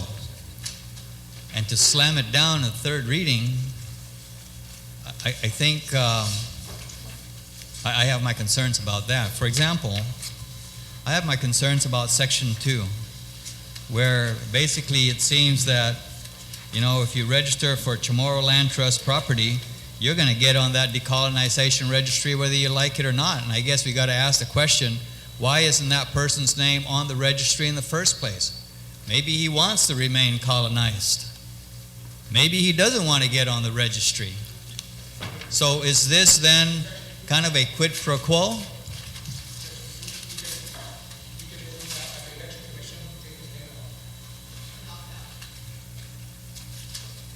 Yeah, but why do we have to then put him through that extra hoop? Would you like the author to yield? Maybe the author can just at least take a little bit more time to explain what it is that we're doing here.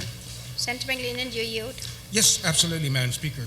Madam Speaker, you know, the attempt here again is that the individuals that are eligible for Chamorro registry are the same in decolonization registry, are the same criteria as those applying for the land trust.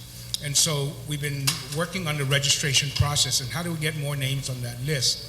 When you apply for Chamorro Land Trust, we're saying now that you will then be, your name will be sent over to the Election Commission and be placed on the Chamorro registry or the decolonization registry. You can, those individuals included then in the registration rolls are deemed registered unless the lessee requests in writing not to be included in the decolonization registry.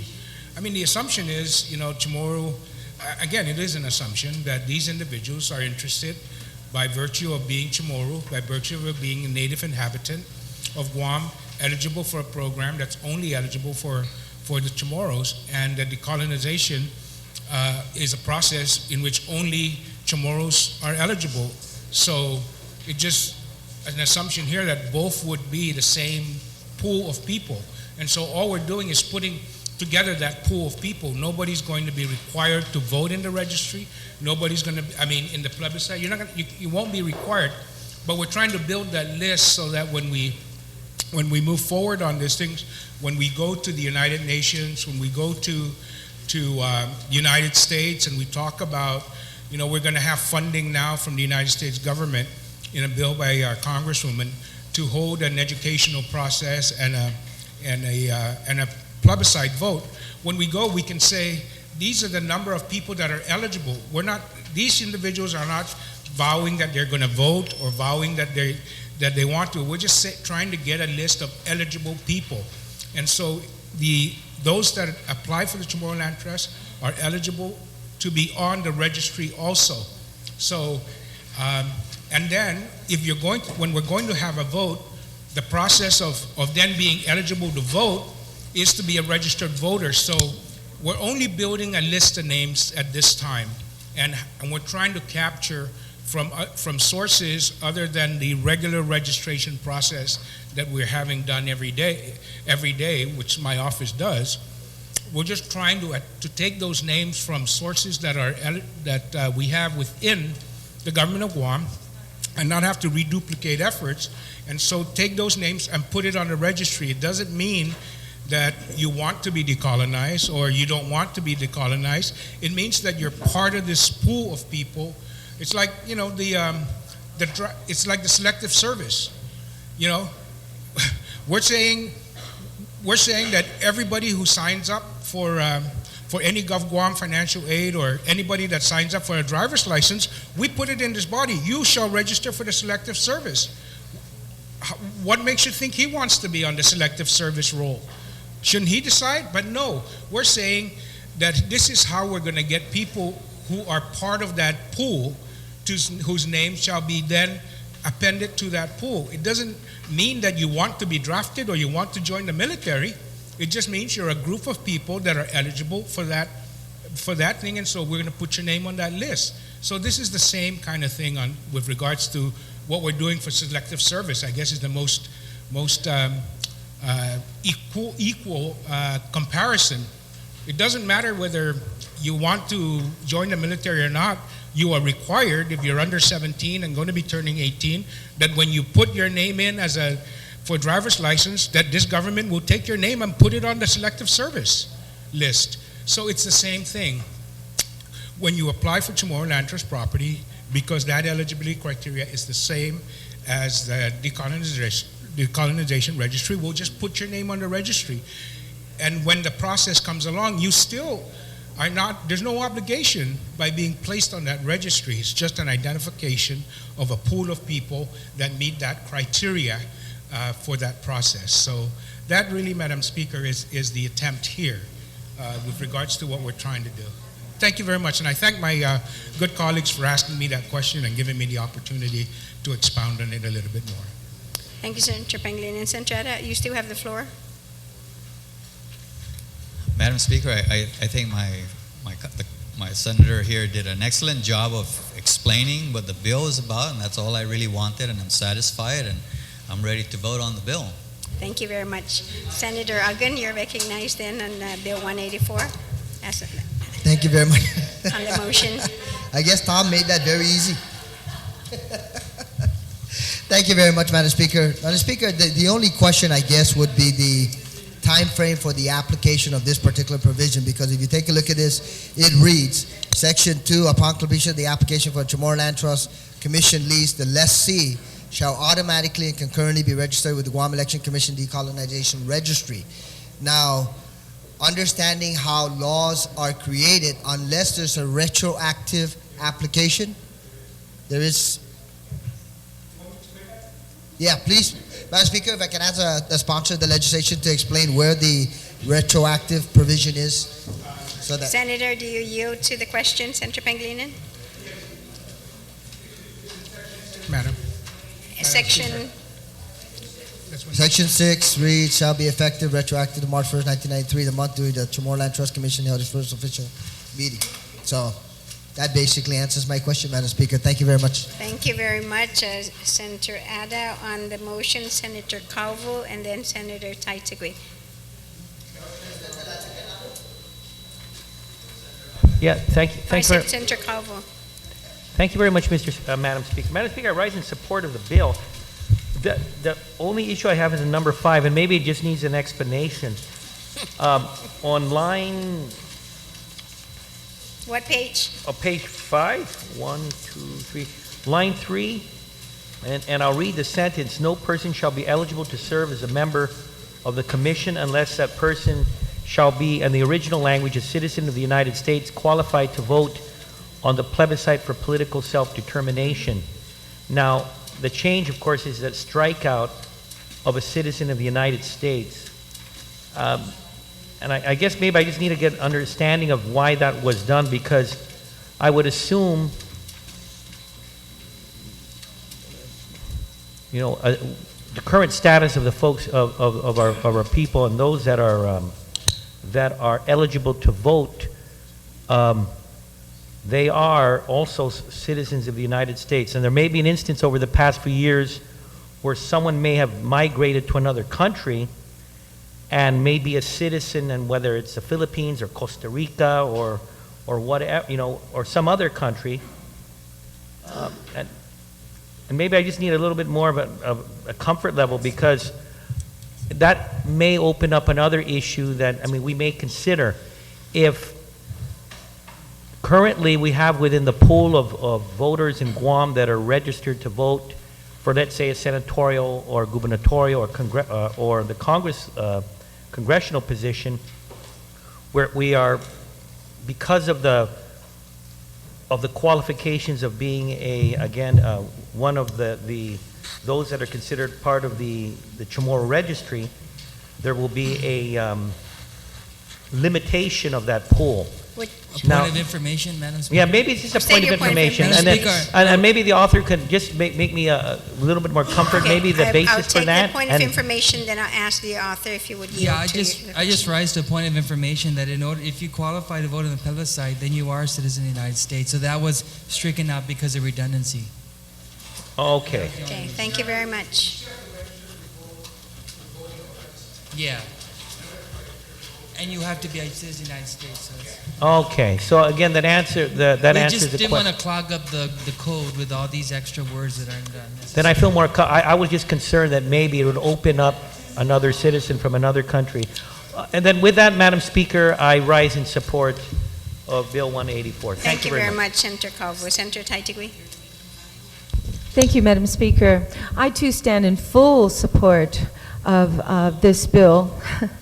In fact, this has been long overdue, and I commend the author of this bill who continues to fight for this registry to get up and going. He continues through this through his office on his own time, and I commend him for doing that. And of course, before requesting this, I did ask permission first that I also that I be a co-sponsor of this bill. Yes, then you have to be a third because I already asked him to be second. Sorry about that. I'm the first one that said that, though. Oh, no, I spoke to motion. him when we made a deal to place it on the Ma- agenda. So Madam Speaker, but on the motion then, I that one motion Patty second, to- Taitigui no, third, no, without any objections. object. Senator Taitigui had requested first to be this co-sponsor of this, and Madam Speaker, I would like very much to be co-sponsor, as second co-sponsor of this bill, and I'm standing here and I would like to ask the member that when he asked me to allow it to be heard, and then, yes. Senator Taitigui, I will not have any objections to having you second, then I'll take third. Thank you very much, Senator Pangolin. And Madam Guthertz Speaker, 4, the- and Tina 5, Okay. and Rory 6. And Madam Speaker, I must say that because your position up there, sitting up there, just confirms that what you just did was why you are the Speaker. Thank you, Madam Speaker. Thank you very much.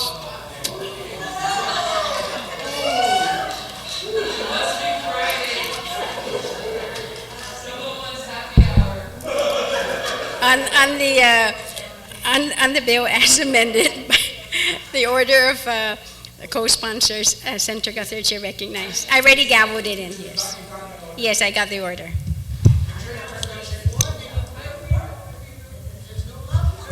Thank you, Madam Speaker.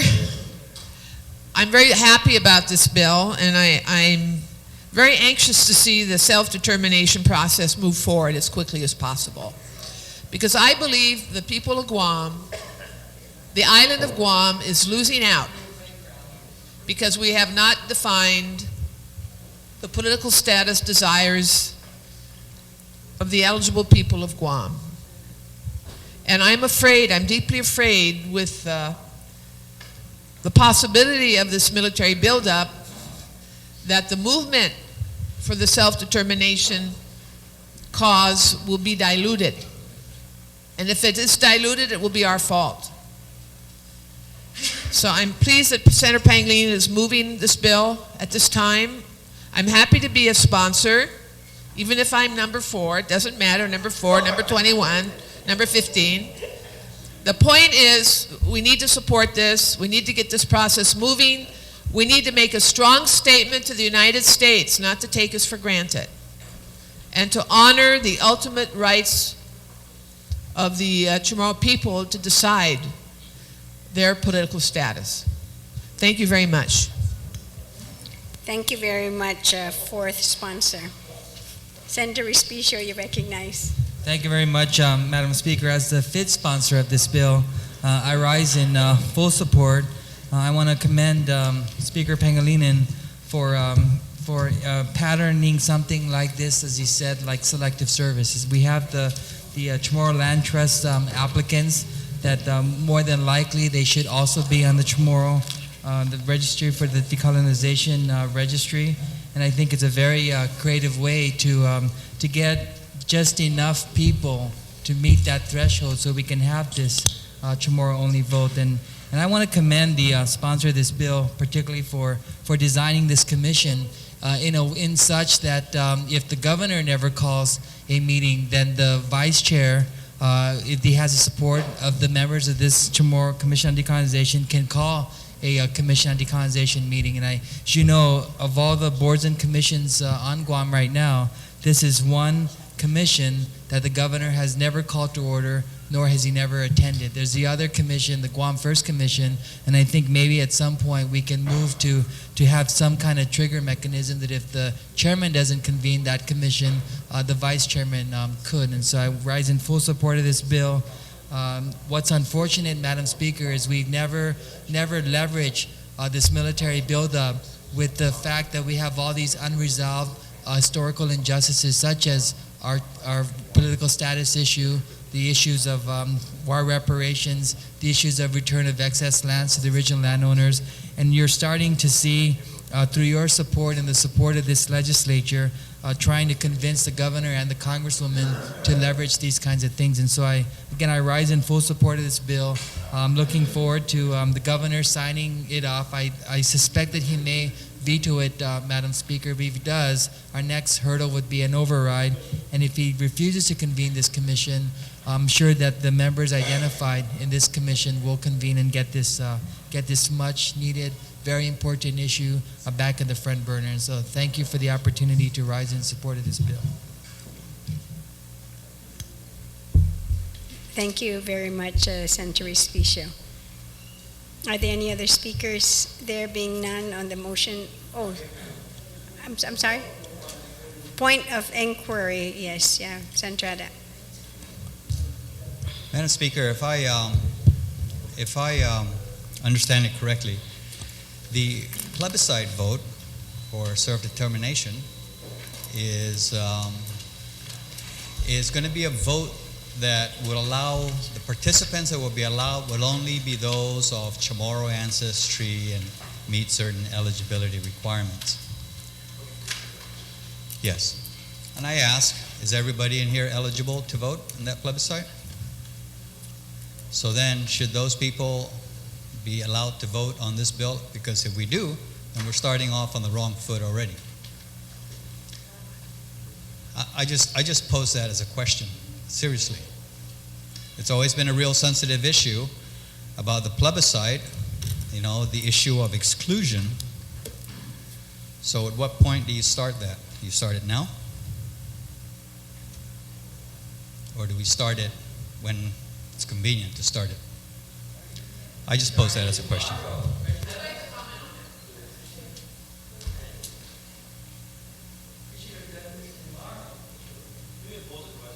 Oh, yeah. Senator Guthers, you already spoke. No, you spoke already earlier. So, no, it's not a question. It was just a point in. So anyway, on the motion then to send it down to the third, voting file without any objections, so ordered. On Bill 280, I recognize the author, Senator Pangilinan. Thank you, Mr. Dismasi, Madam Speaker. Madam Speaker, Bill number 280 is as Senator Ogden would say, a companion bill to 275. 275, which we earlier sent down, establishes the Community Health Center Revolving Fund. And Bill 280 sets up some of the parameters for the expenditures of money collected from those funds and allows the deposits to be made. It also gives greater flexibility and guidance to the board, the Community Health Center boards, in terms of making then expenditures and authorizing the type of expenditures that are going to be included there. The legislature will still be involved because the Community Health Center, as part of its regular budget process, will submit then the budget for the Community Health Center, which would be inclusive of the revenues generated by the Community Health Center within the Community Health Center Revolving Fund, and then the legislature would appropriate that, much like we do for other special funds on here. It also allows the community health centers to work with other organizations in giving them greater flexibility in terms of collecting what is owed to them by the users of the facility and their clients. And so I ask my colleagues for their indulgence and their support for this companion legislation to 275. Thank you. And move it to the third reading for voting. Senator Ogden, you recognize on the motion.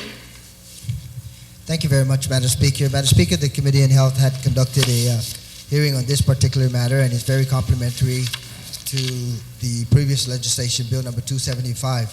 And I think the sponsor of the legislation certainly highlighted a number of provisions here in terms of allowing that greater flexibility and identifying the general parameters in terms of how the community health funds proceeds can be expended.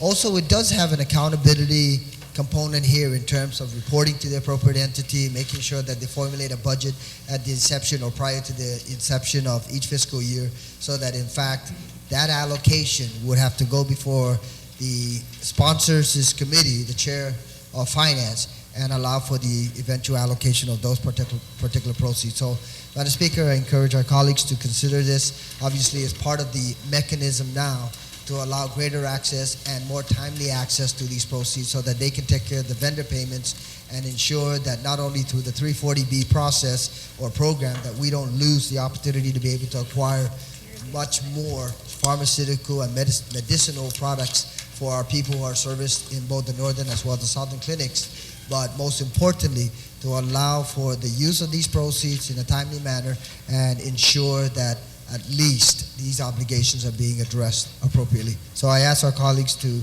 provide support for this particular legislation so that we can get it through and eventually present it before the Chief Executive. Thank you very much, Madam Speaker.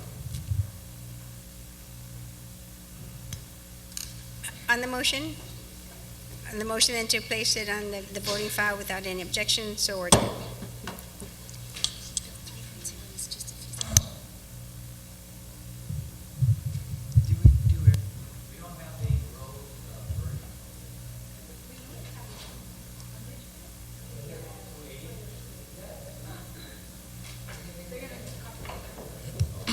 We're going to take a brief recess.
Leader for a motion.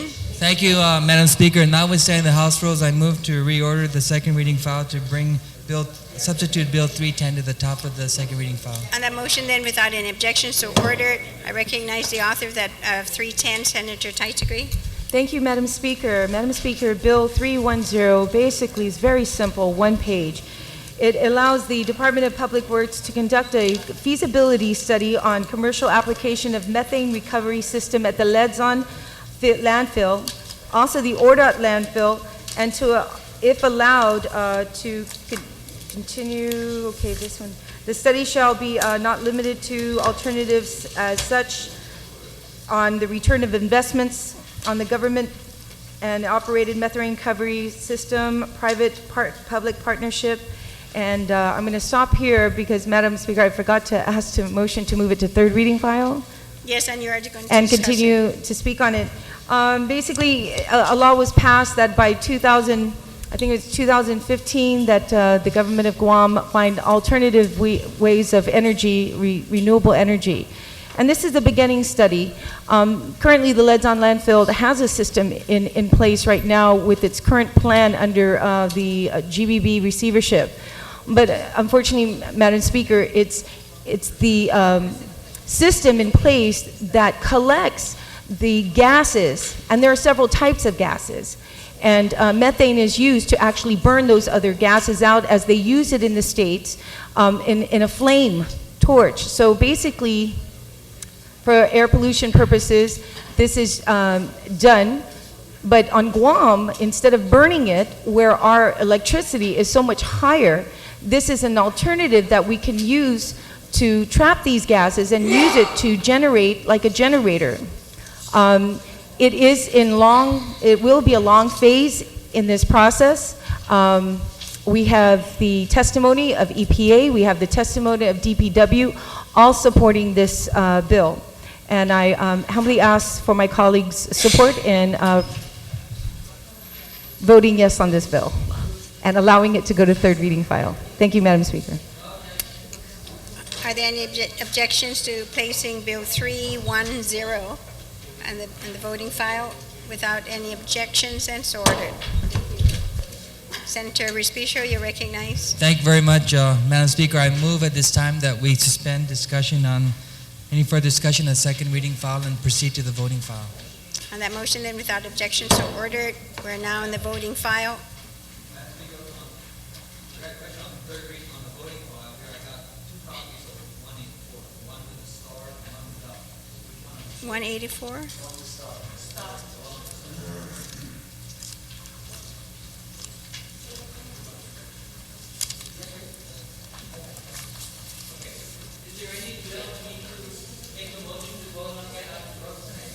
Only,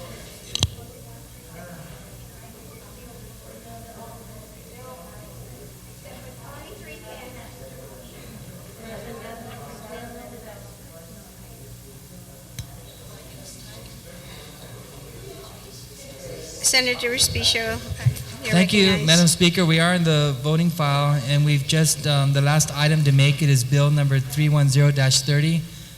Not a single word has been amended or deleted or added, so I move that we vote on Bill 310-30 without engrossment. On my motion, without any objections, so ordered. Okay, we're now in the voting file.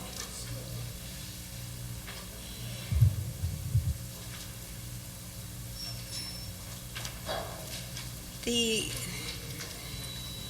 first item on your folder should be the substitute resolution number 214-30 COR.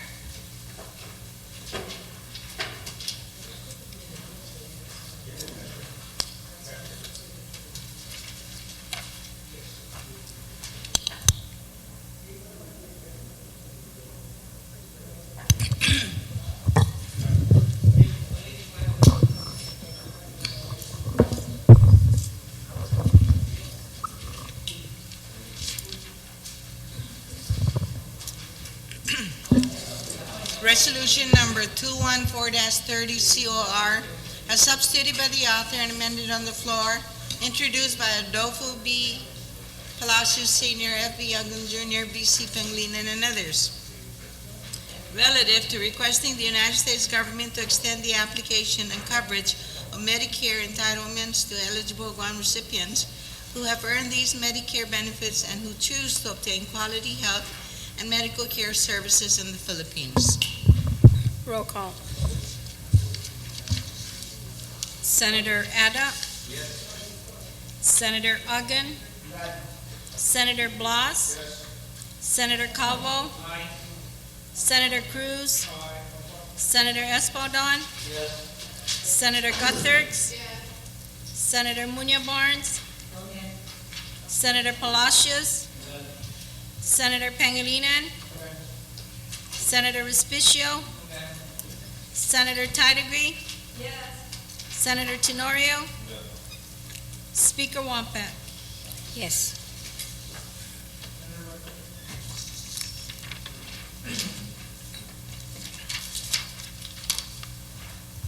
Substitute Resolution number 214-30 COR received 14 votes, was unanimously passed by this body.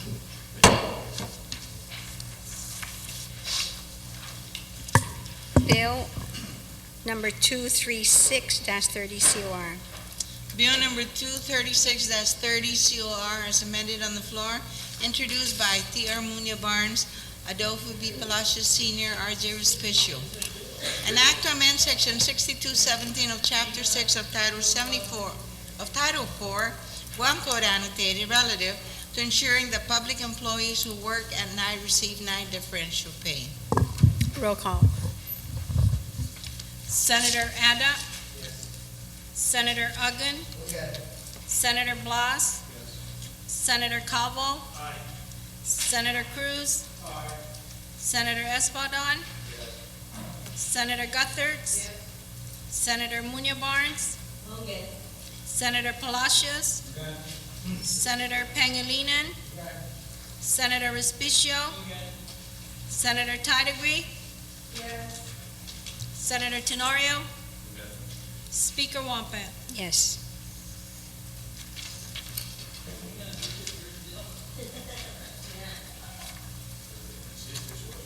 Bill number 236-30 COR received 14 yeas. It is unanimously passed by this body. Bill number 255-30.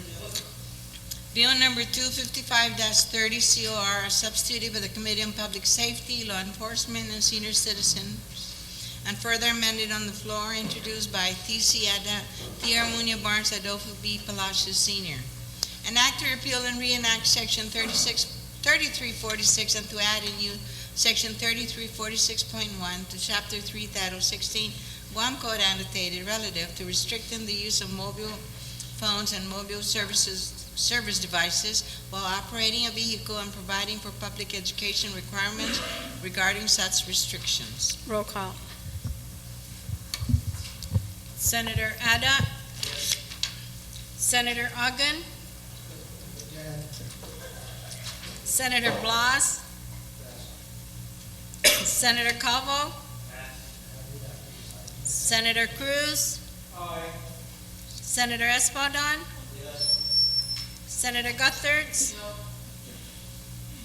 Senator Munya Barnes. Senator Palacios. Senator Pangilinan. Senator Respicio. Senator Tidegree. Senator Tenorio.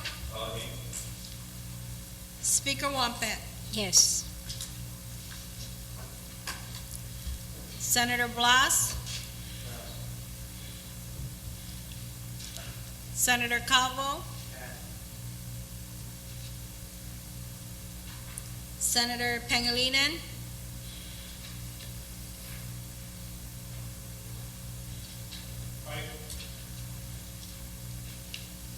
Senator Tidegree.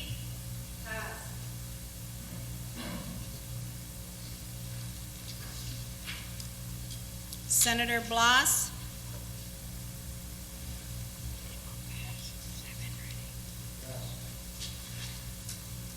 Senator Calvo.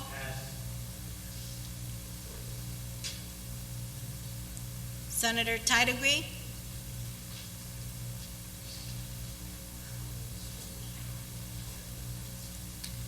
No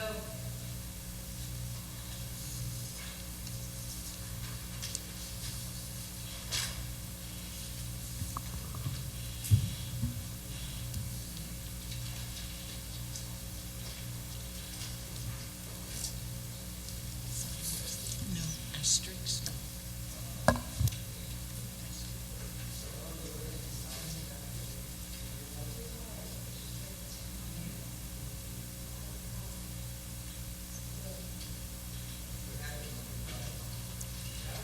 Gotta get 8. Substitute Bill number 255-30 received 7 nays. 7 nays. Substitute Bill 255 failed to receive the required votes to be passed. 7-7. Bill number 277-30.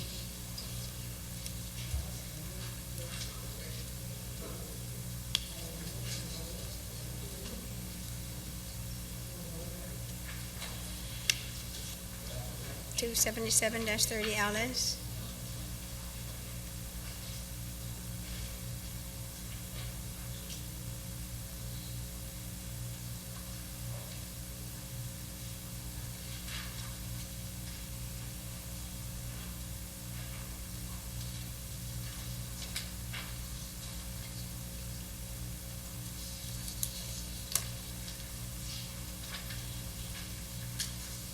Bill number 277, introduced by Ray Tenorio, E.J.B. Cabell, Tiarmuño Barnes. An act to add a new section 4127 to Chapter 4 of Title 4 Guam Code annotated relative to authorizing the granting of administrative leave for donations of blood. Senator Ada. Senator Ogden. Senator Blas. Senator Calvo. Senator Cruz. Senator Espadon.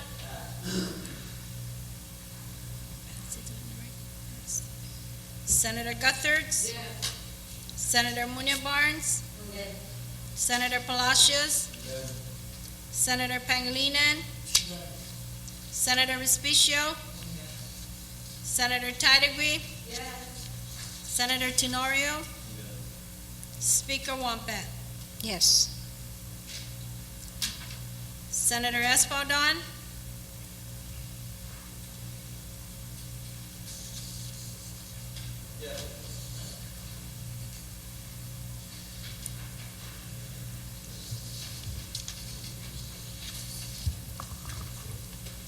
Bill number 277-30 LS received 13 yeas, 1 nays. It is duly passed by this body. Bill number 201-30 COR.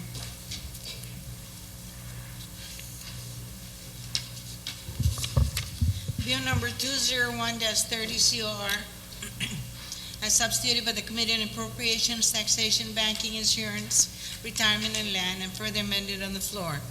Introduced by R.J. Respicio, Judith P. Gutherds, DPA, T.R. Muñoz Barnes. An act to amend subsection H and to add a new subsection I to section 61503 of Chapter 61, Title 21, Guam Code annotated, relative to exceptions to yard and area regulations. Roll call. Senator Ada. Senator Ogden. Senator Blas. Senator Calvo. Senator Cruz. Senator Espadon. Senator Gutherds. Senator Munya Barnes. Senator Palacios. Senator Pangilinan. Senator Respicio. Senator Tidegui. Senator Tenorio.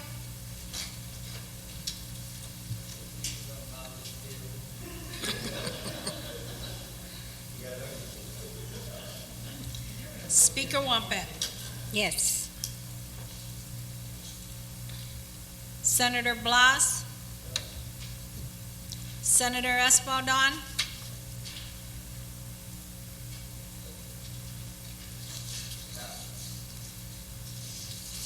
Senator Tidegui.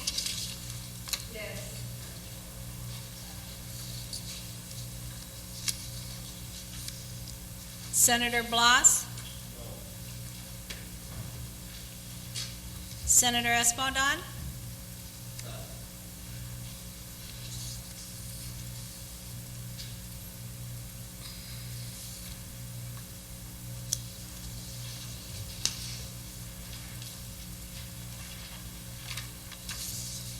Substitute Bill number 201-30 received 11 yeas, 3 nays. It is duly passed by this body. Bill number 284-30 LS.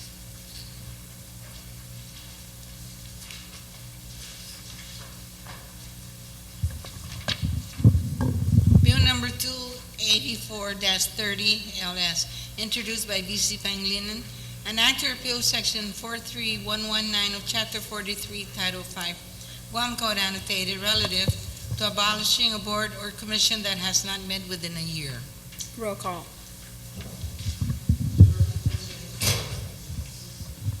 Senator Ada? Senator Ogden? Senator Blas? Senator Calvo? Senator Cruz? Senator Espadon? Senator Gutherts? Senator Munya Barnes? Senator Palacios? Senator Pangilinan? Senator Respicio? Senator Tidegui? Senator Tenorio? Speaker Wampat? Yes.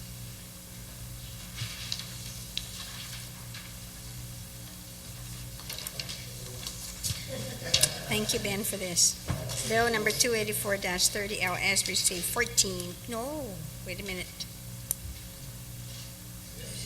Are you sure? I thought Cruz. You said yes? Oh, your ungan sounded like. So, Bill 284-30 LS received 14 votes, so is unanimously passed by the body. Bill number 288-30 COR. Bill number 288-30 COR, introduced by VC Pangilinan. An act to amend Section 8154 of Article 1, Chapter 8, Title 4 of the Guam Code annotated relative to authorizing investments in fixed income securities covered in the U.S. Aggregate Bond Index. Roll call. Senator Ada? No. Senator Ogden? Senator Blas?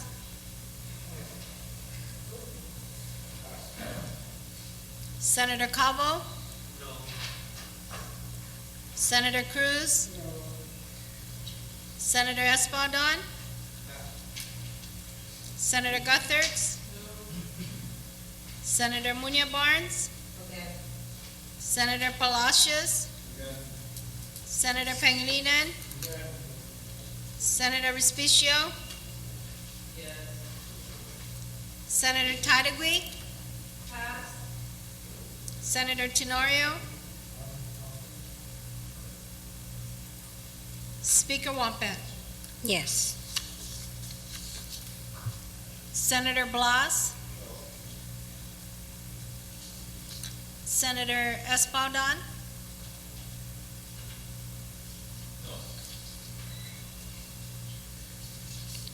Senator Tidegui?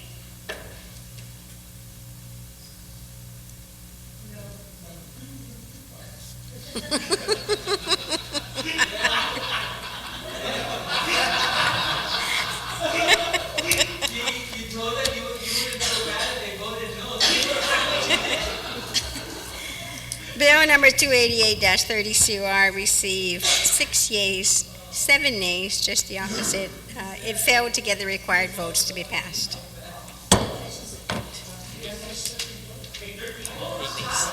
No, 6-8. 6-8. 6 yeas, 8 nays.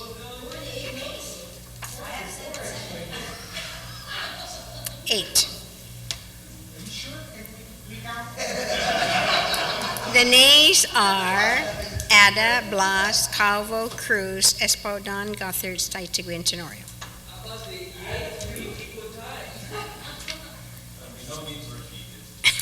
I know you were very quiet when you're saying no. But it's quite all right. I heard you. Bill number 245-30 COR. Bill number 245-30 COR, as substituted by the Committee on Municipal Affairs, Aviation, Housing, and Recreation, and amended on the floor. Introduced by E.J.B. Calvo, F.F. Blas Jr., J.B. Espadon, and others. An act to add a new section 849.4 to Chapter 8 of Article 1 of Title 1 Guam Code annotated relative to naming the baseball fields situated within the Dededo Sports Complex as the Gregory Coates Greg Andrew Matanani Memorial Baseball Complex, acknowledging his contributions in securing the funds for the development of the fields. Roll call. Senator Ada. Senator Ogden.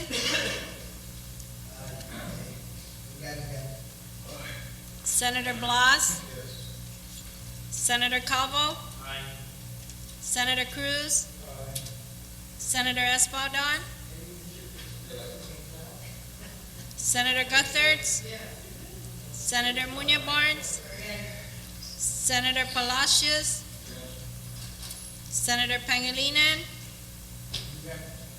Senator Respicio. Senator Titlery.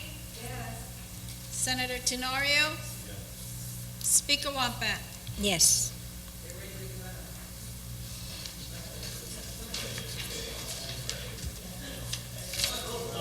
Substitute Bill number 245-30 COR received 13 yeas, 1 nay vote.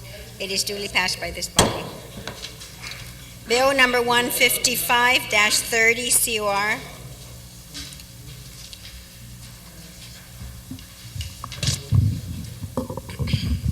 Bill number 155-30 COR, as substituted by the Committee on Guam Military, BODAP, and Homeland Security, and further substituted and amended on the floor. Introduced by Frank B. Agun Jr., T.R. Munoz Barnes, F.F. Plus Jr.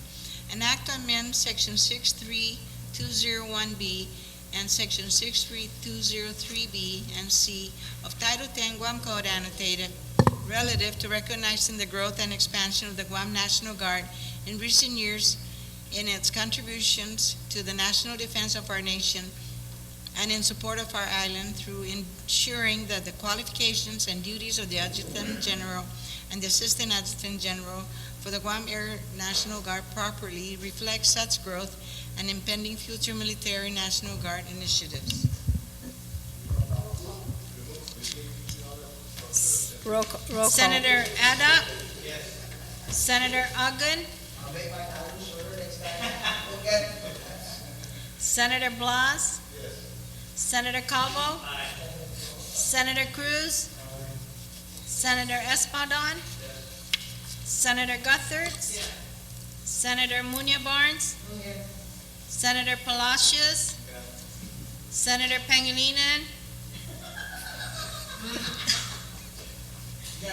Senator Respicio. Senator Titlery. Senator Tenorio. Speaker Wampat. I only have one master.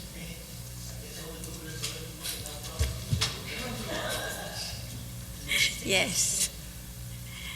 Senator Agun, that was for you, even though I have only one master. Substitute Bill number 155-30 COR received 14 votes. It is unanimously passed by this body. Anonymously.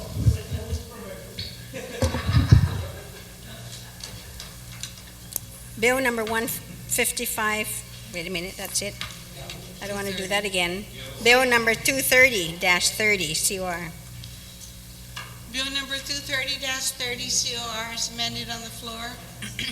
Introduced by Judith T. Wampat, EDD, EJB Calvo, VC Pangilinan. An act to appropriate funds from the balance of the 2009 Territorial Education Facilities Fund to the Department of Education. Roll call. Senator Ada. Senator Ogden. Senator Blas. Senator Calvo.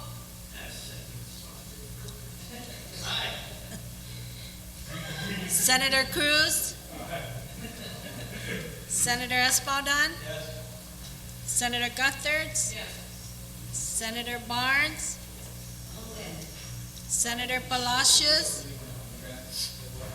Senator Pangilinan. Senator Respicio.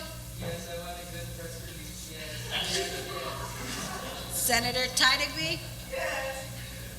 Senator Tenorio? Speaker Wampat? Yes. Senator Blas?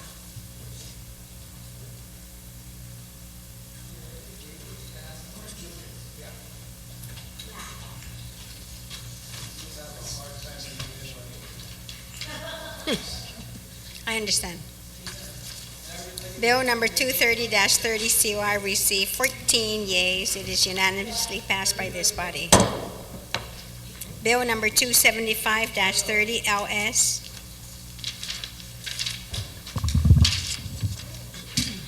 Bill number 275-30 LS as substituted by the Committee on Economic Development, Health and Human Services and Judiciary, introduced by Frank B. Agun Jr.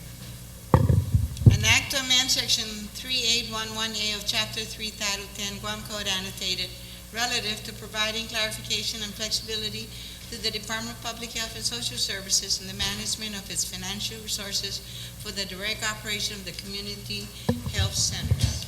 Roll call. Senator Ada? Senator Uggan? Senator Blas? Senator Calvo? Senator Cruz? Senator Espadon? Senator Guthertz? Senator Munia Barnes? Senator Palacios? Senator Pangilinan? Senator Respicio? Senator Tydegui?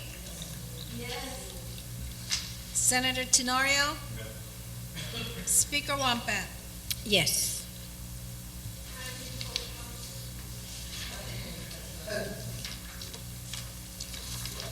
Substitute Bill number 275-30 LS received 14 yeas. It is unanimously passed by this body, and every member is a co-sponsor.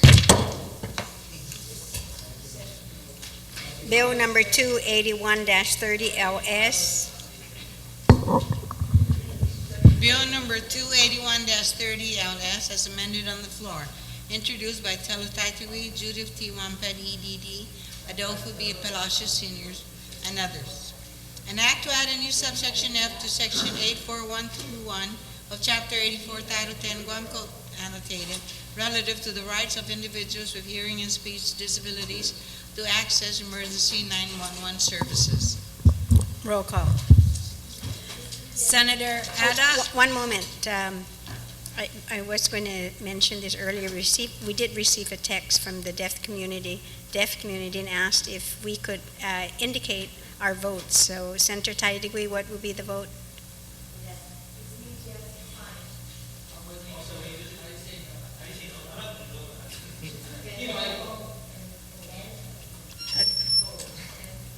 Okay, thank you. Thank you very much.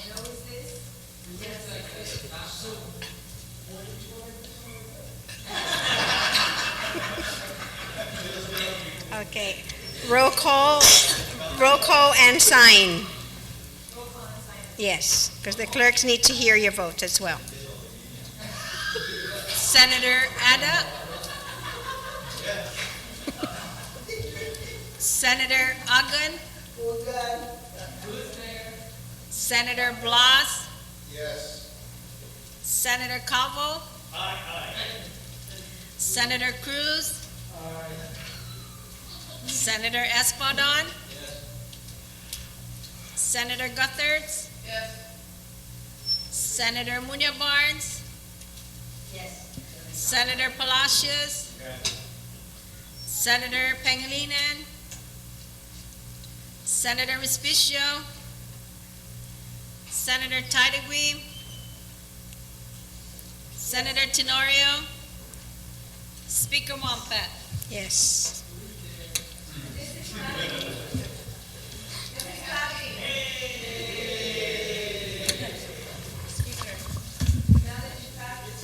Bill number 281-30 LS received 14 yeas. It is unanimously passed, and you can also.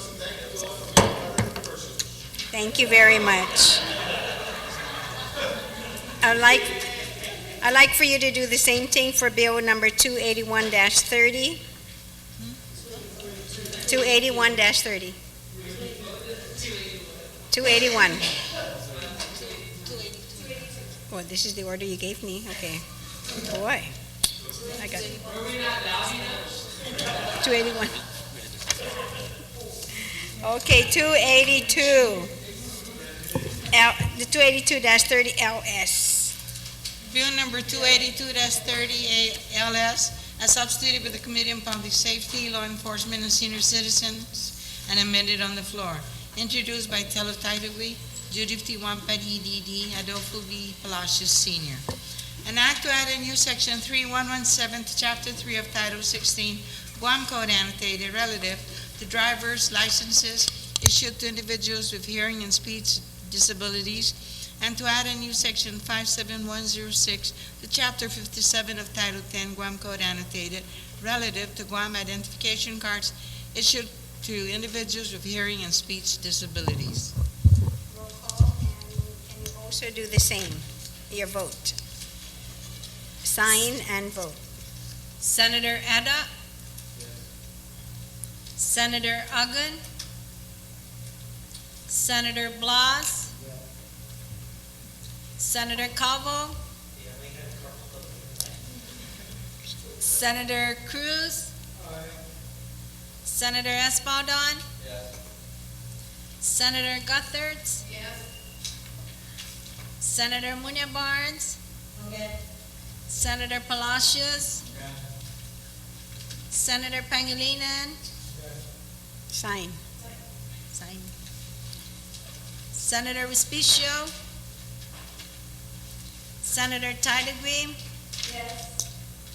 Senator Tenorio? Speaker Wampat? Yes.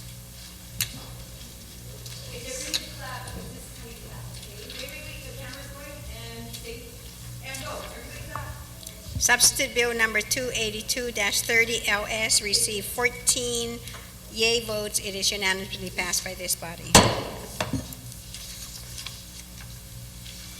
Bill number 293-30.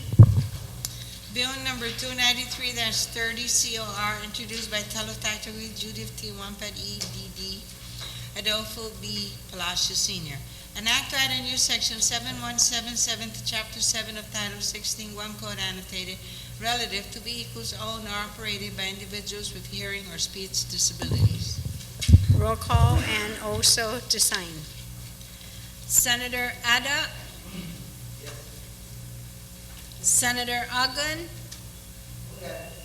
Sign. Sign. Senator Blas? Senator Calvo?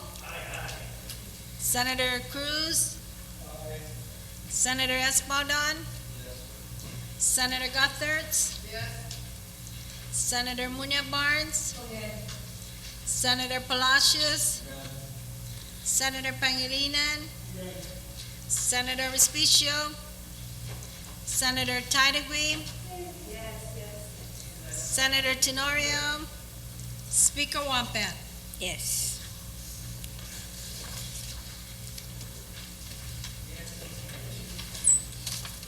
Bill number 293-30 COR received 14 yeas. It is unanimously passed by this body. Bill number 296-30. Bill number 296-30 COR, as substituted by the Committee on Public Safety, Law Enforcement, and Senior Citizen, and further substituted and amended on the floor. Introduced by Adolfo B. Palacios Sr. An act to amend Section 6114, Chapter 6 of Title 3, Guam Code annotated, relative to the criminal record of a person seeking public office. Roll call. Senator Ada? Senator Uggan? Senator Blas? Senator Calvo? Senator Cruz? Senator Espaldon? Senator Guthertz? Senator Munya Barnes? Senator Palacios? Senator Pangilinan? Senator Respicio? Senator Tidegui? Senator Tenorio? Speaker Wampat? Yes.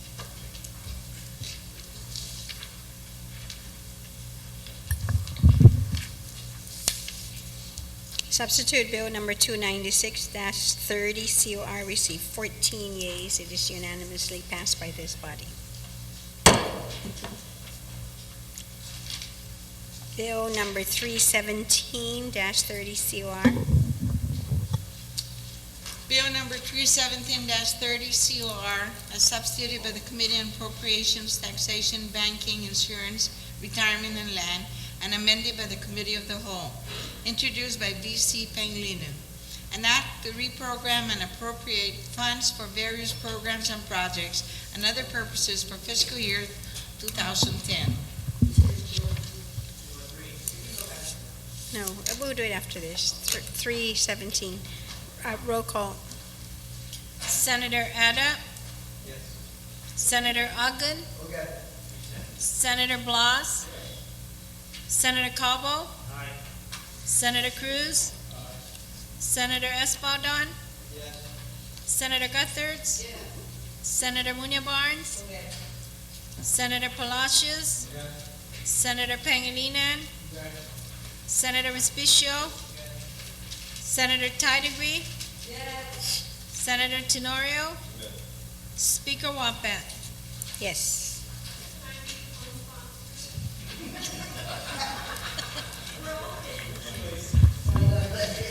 Substitute Bill number 317-30 COR received 14 yeas. It is unanimously passed by this body, and everybody here is a co-sponsor.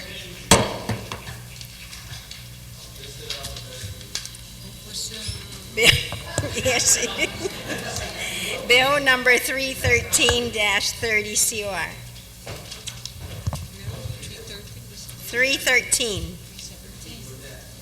313. No, that was the order I have it. 313. 313. Bill number 313-30 COR, as substituted by the Committee on Labor, the Public Structure, Public Libraries, and Technology.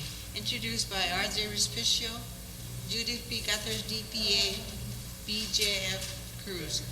An act to amend section 7119A and C of Title 22 Guam Code Annotated, Chapter 7, Article 1, relative to computing the non-immigrant temporary worker registration fee for each non-immigrant worker on a prorated length of time no greater than the length of time the worker is legally authorized to be in Guam for employment purposes, and to specify deposit amounts of fees.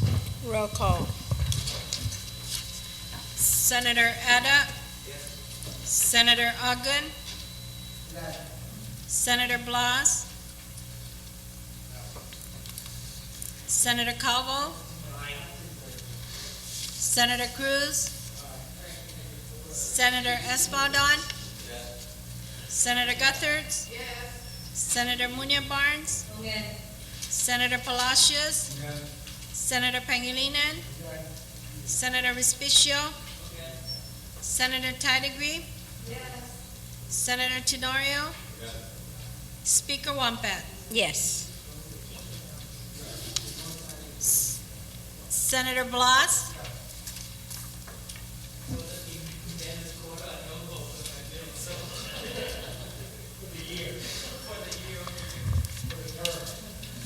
Substitute Bill number 313-30 COR received 14 yeas. It is unanimously passed by this body. Bill number 333-30 LS.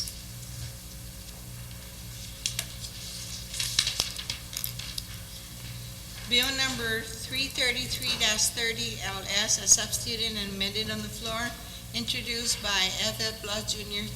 Ticiada. An act to amend Section 4 of Public Law 30-57 relative to the Jose D. Leon Guerrero Commercial Port of Guam Master Plan Update 2007 report. Roll call. Senator Ada? Senator Ogden? Senator Blas? Senator Calvo? Senator Cruz? Yes, 333.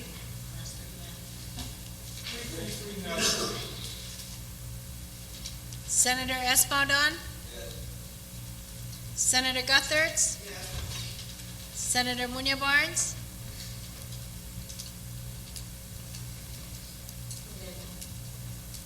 Senator Palacios? Senator Pangilinan? Senator Respicio? Senator Tidegre? Senator Tenorio? Speaker Wampat? No. No. Senator Ada?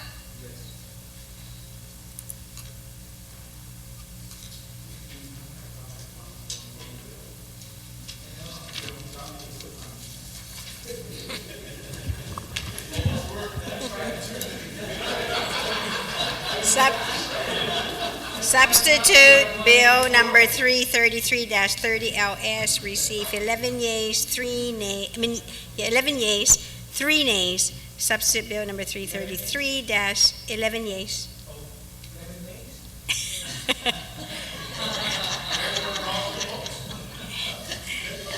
Substitute Bill number 333 is duly passed by this body.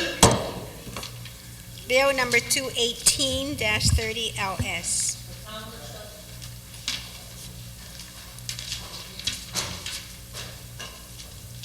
Bill number 218-30 LS, as amended by the Committee on Appropriations, Taxation, Banking, Insurance, Retirement, and Land, and further amended on the floor.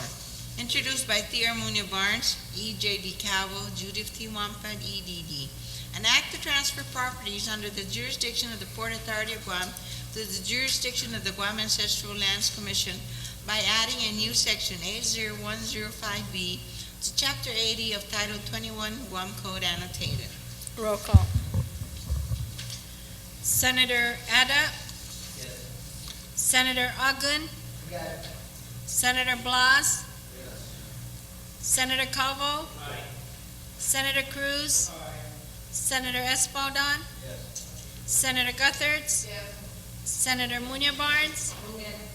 Senator Palacios? Senator Pangilinan? Senator Respicio? Senator Tidegre? Senator Tenorio? Speaker Wampat? Yes.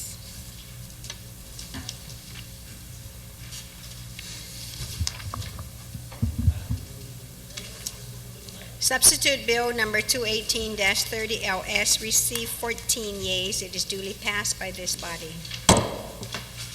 Bill number 92-30 COR. Bill number 92-30 COR, as substituted by the Committee on Labor, the Public Structure, Public Libraries, and Technology. Introduced by Judith P. Guthers, DPA, Adolfo B. Palacios Sr., R.J. Respicio. An act to repeal and reenact sections 4403, 4405E, and C 4408, and section 5105, to amend section 4406, and to add new sections 4410 and 4411 to Title IV Guam Code Annotated relative to restoring certain jurisdictions and to clarify certain functions of the Civil Service Commission. Roll call. Senator Ada? Senator Agun? Senator Blas? Senator Calvo? Senator Cruz? Senator Espaldon? Senator Guthertz? Senator Munya Barnes? Senator Palacios? Senator Pangilinan?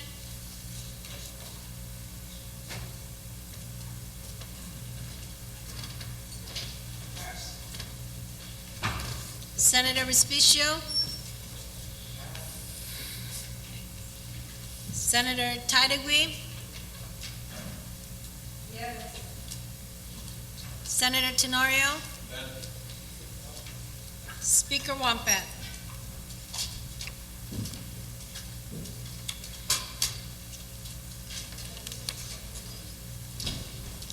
Pass.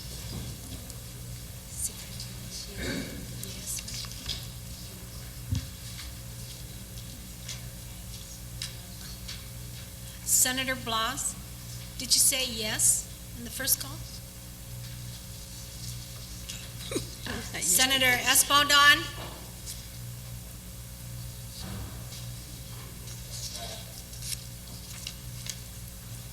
Senator Pangilinan.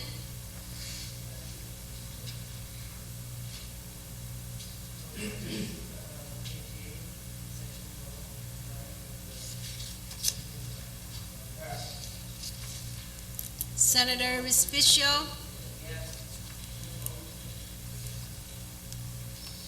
Speaker Wampat. Pass.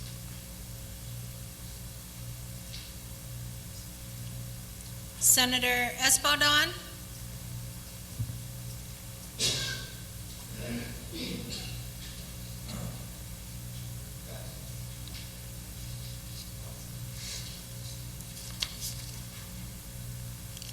Senator Pangilinan.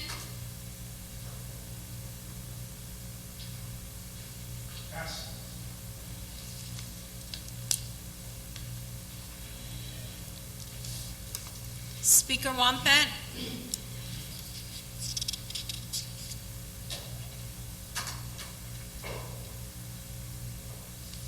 Pass.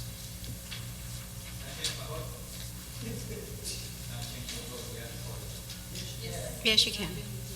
Sen-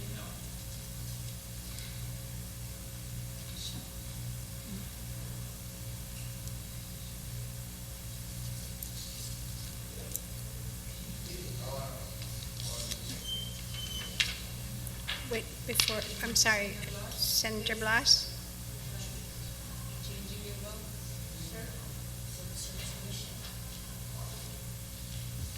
Blas, you're changing your vote too? Or you want to pass first?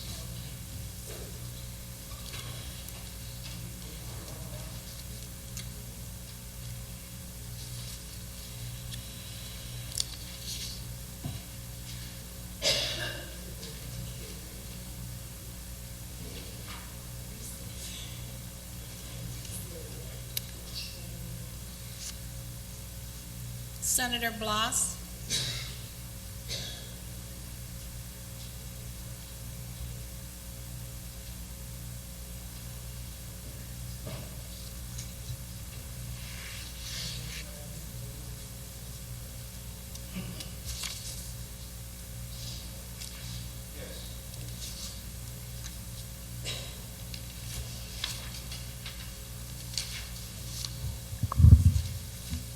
Substitute Bill number 92-30 COR received.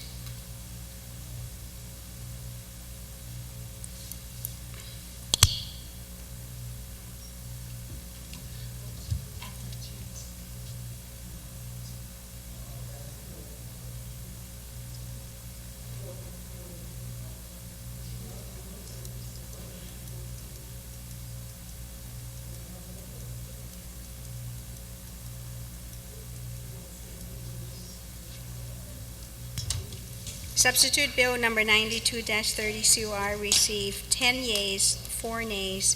Substitute Bill number 92 is duly passed.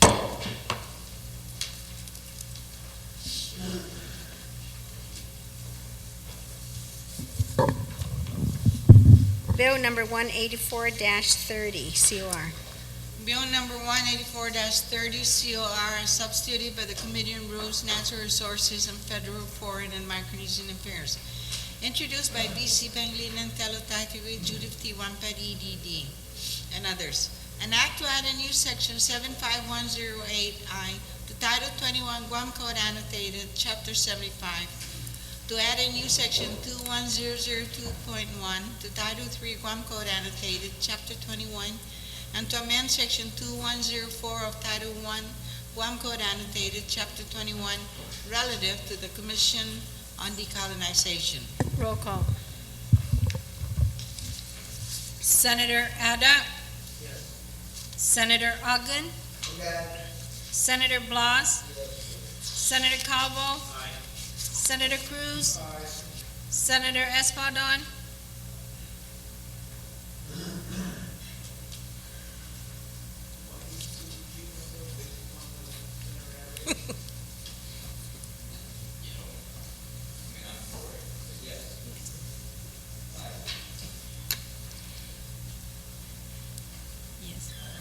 Senator Guthertz?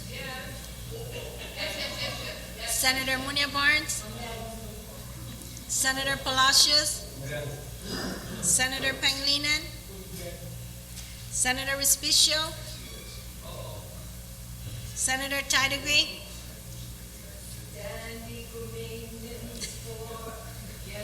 Fanogi. Senator Tenorio? Fanogi. Speaker Wampet? Hungan.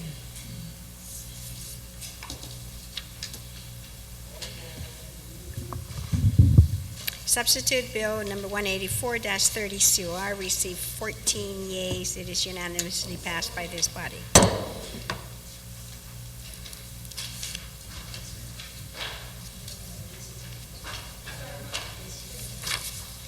Bill number 280-30 LS. Bill number 310-30 COR. No, 280? 280? Okay.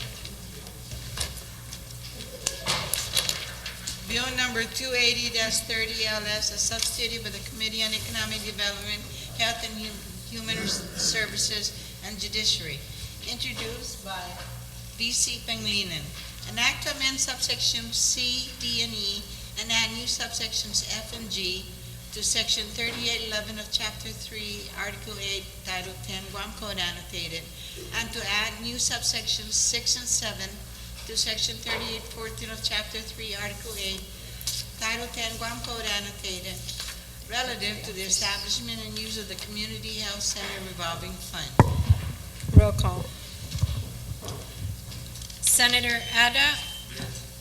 Senator Ogden? Senator Blas? Senator Calvo? Senator Cruz?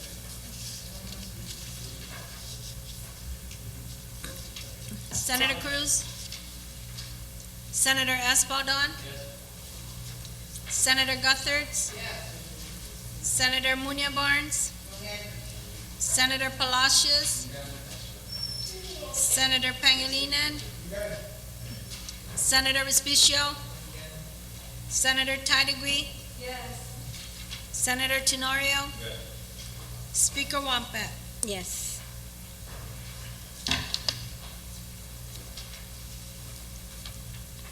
Substitute Bill number 280-30 LS received 14 yeas. It is duly passed by this body. On the appointment of Mr. George Lai to serve as a member of the Guam... 310? I don't have it. That's without endorsement.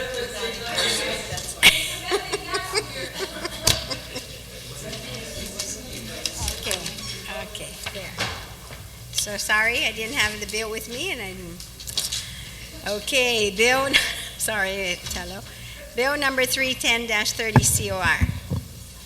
Bill number 310-30 COR, are substituted by the Committee on Utilities, Transportation, Public Works, and Veterans Affairs, introduced by Tello Tydegui, Siada, R.J. Respicio. An act to add a new section 51120 to Chapter 51 of 10 GCA relative to authorization to create a feasibility plan for the installation of a commercial methane recovery system. All Guam landfills? Four, I think would be the word for all Guam landfills.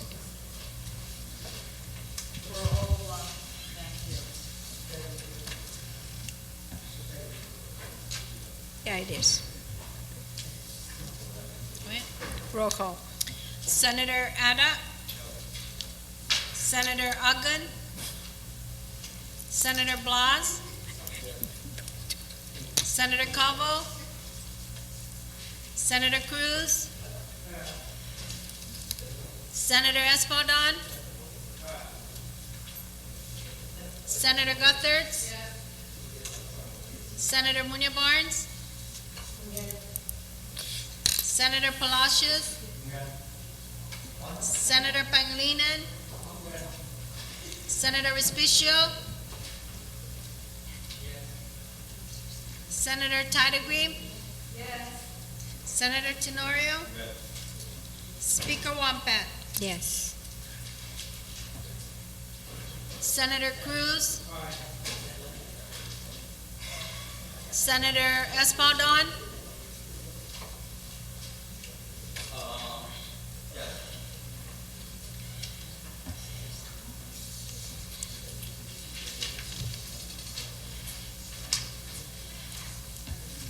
Substitute Bill number 310 received 13 yeas and 1 nay vote. Substitute Bill number 310 is duly passed by this body.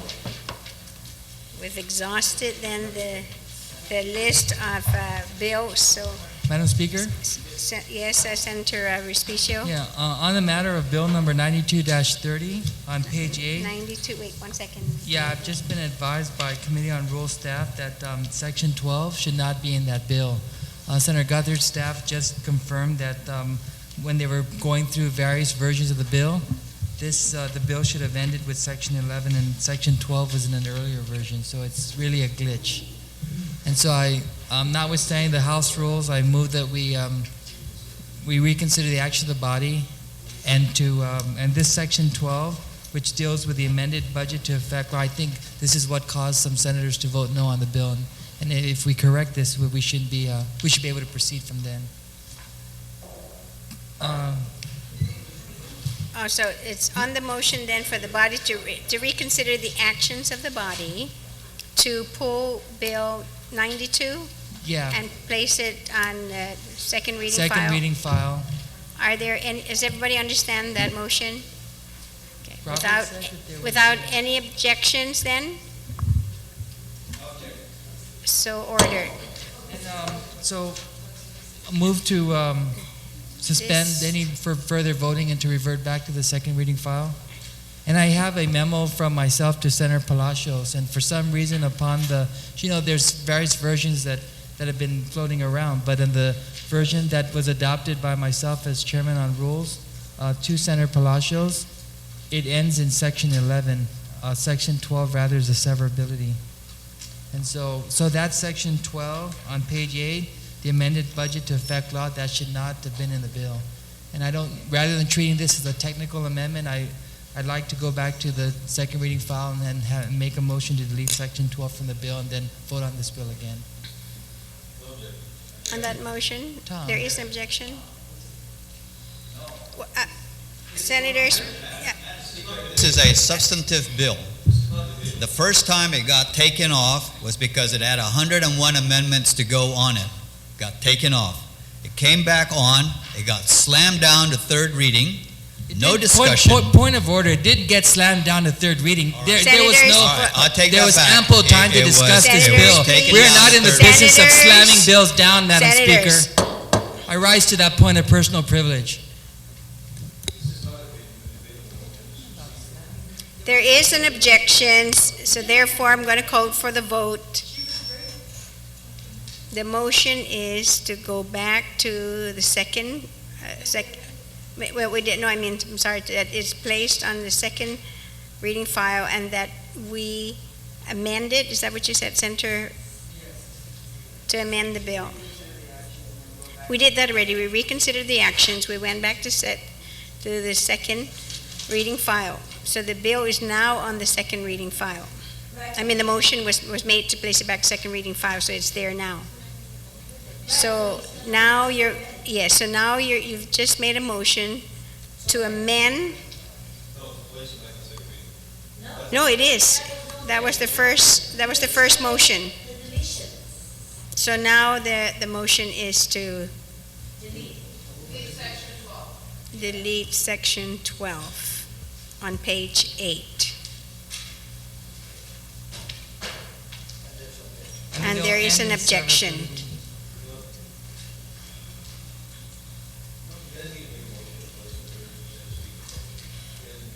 It's on the second, so therefore, it Madam hasn't Speaker, been made yet.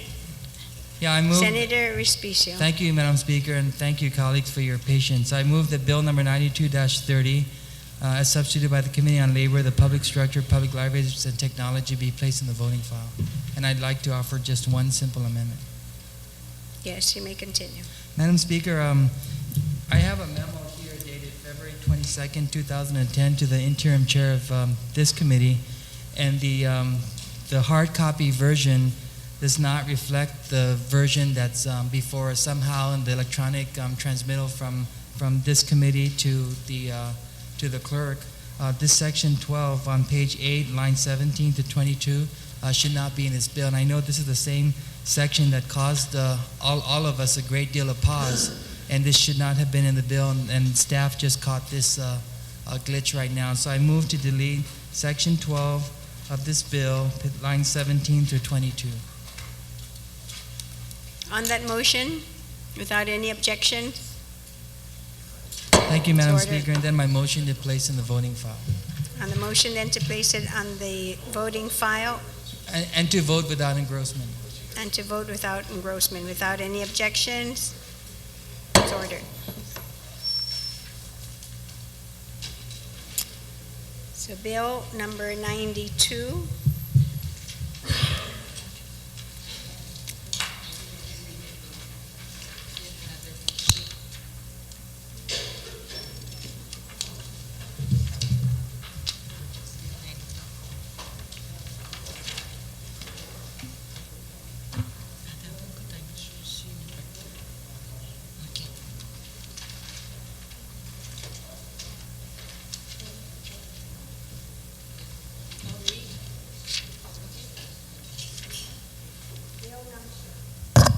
Bill number 92-30 COR. Madam Speaker, Yes. I move we vote on the bill. The bill's already been read. We all know what the bill is at this point.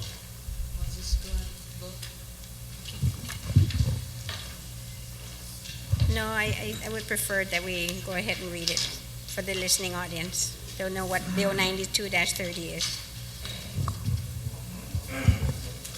Bill number 92-30 COR is substituted by the Committee on Labor, the Public Structure, Public Libraries, and Technology, introduced by Judith P. Guthertz, DPA, Adolfo B. Palacios Sr., R.J. Respicio.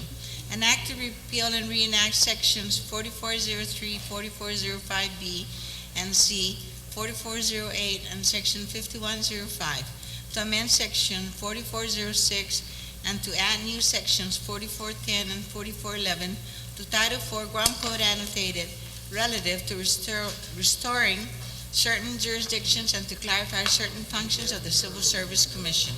Roll call. Senator Ada. Senator Uggan.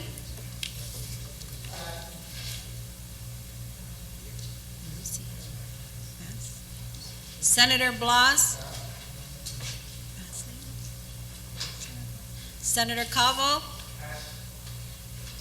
Senator Cruz. Senator Espadon. Senator Guthertz. Senator Munya Barnes. Senator Palacios. Senator Pangilinan. Senator Respicio. Senator Tidegui.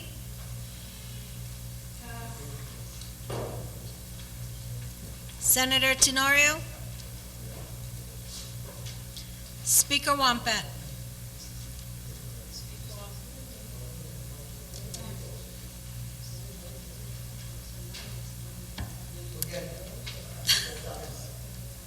Okay, Senator Uggan. Hungan. Senator Blas. Senator Calvo. Senator Espadon. Senator Tidegui. Speaker Wampat.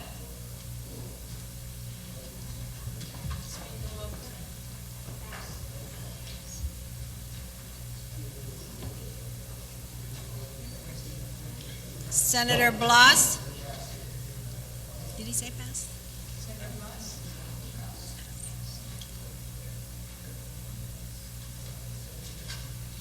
Senator Espadon. Speaker Wampat.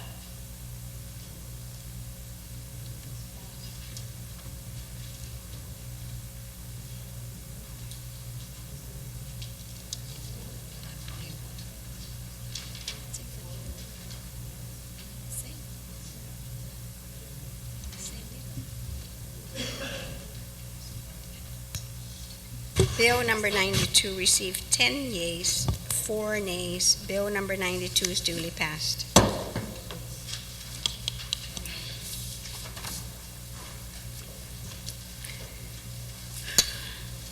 Are there any more bills that we may have missed? So we're done, no, we're done, we're now in confirmation, so.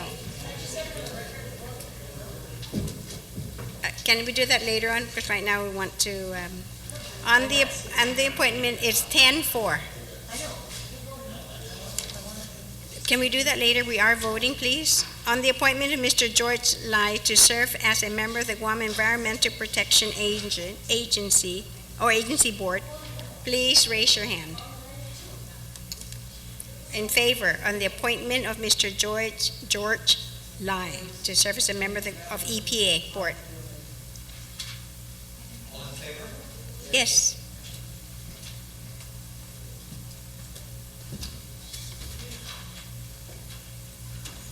Mr. George Lai received unanimous support, so therefore he is appointed by this, confirmed by this body.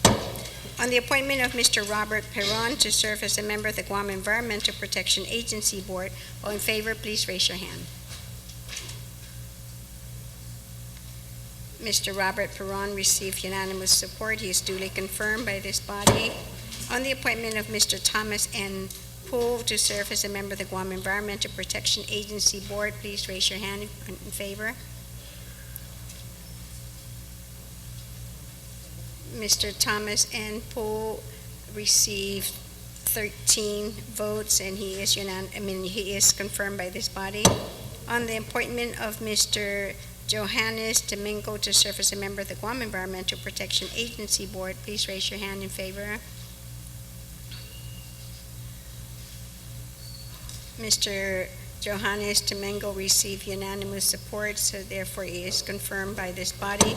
On the appointment of Mrs. Rosa S. Palomo to serve as a member of the Guam Academy Charter Schools Council, all in favor, please raise your hand. Mrs. Rosa S. Palomo is duly confirmed by this body and received unanimous support. That completes the confirmation on the list. Senator Pangilinan. Thank you very much, Madam Speaker. Madam Speaker, pursuant to Section 10.05, Rule 10.05 of our standing rules, I'd like to make a motion that the body reconsider its actions on Bill 288-30 on the next legislative day. So not to reconsider it today, but to make a motion that when on our next session we would reconsider the action of the body on Bill 288. So on that motion then, without any objection, so ordered. Senator Respicio, we've exhausted everything in the voting file. Senator Respicio, for a motion, please. Thank you very much, Madam Speaker. Madam Speaker, I move that we adjourn subject to the call of the Speaker. On that motion, without any objections, we are adjourned subject to the call of the Speaker.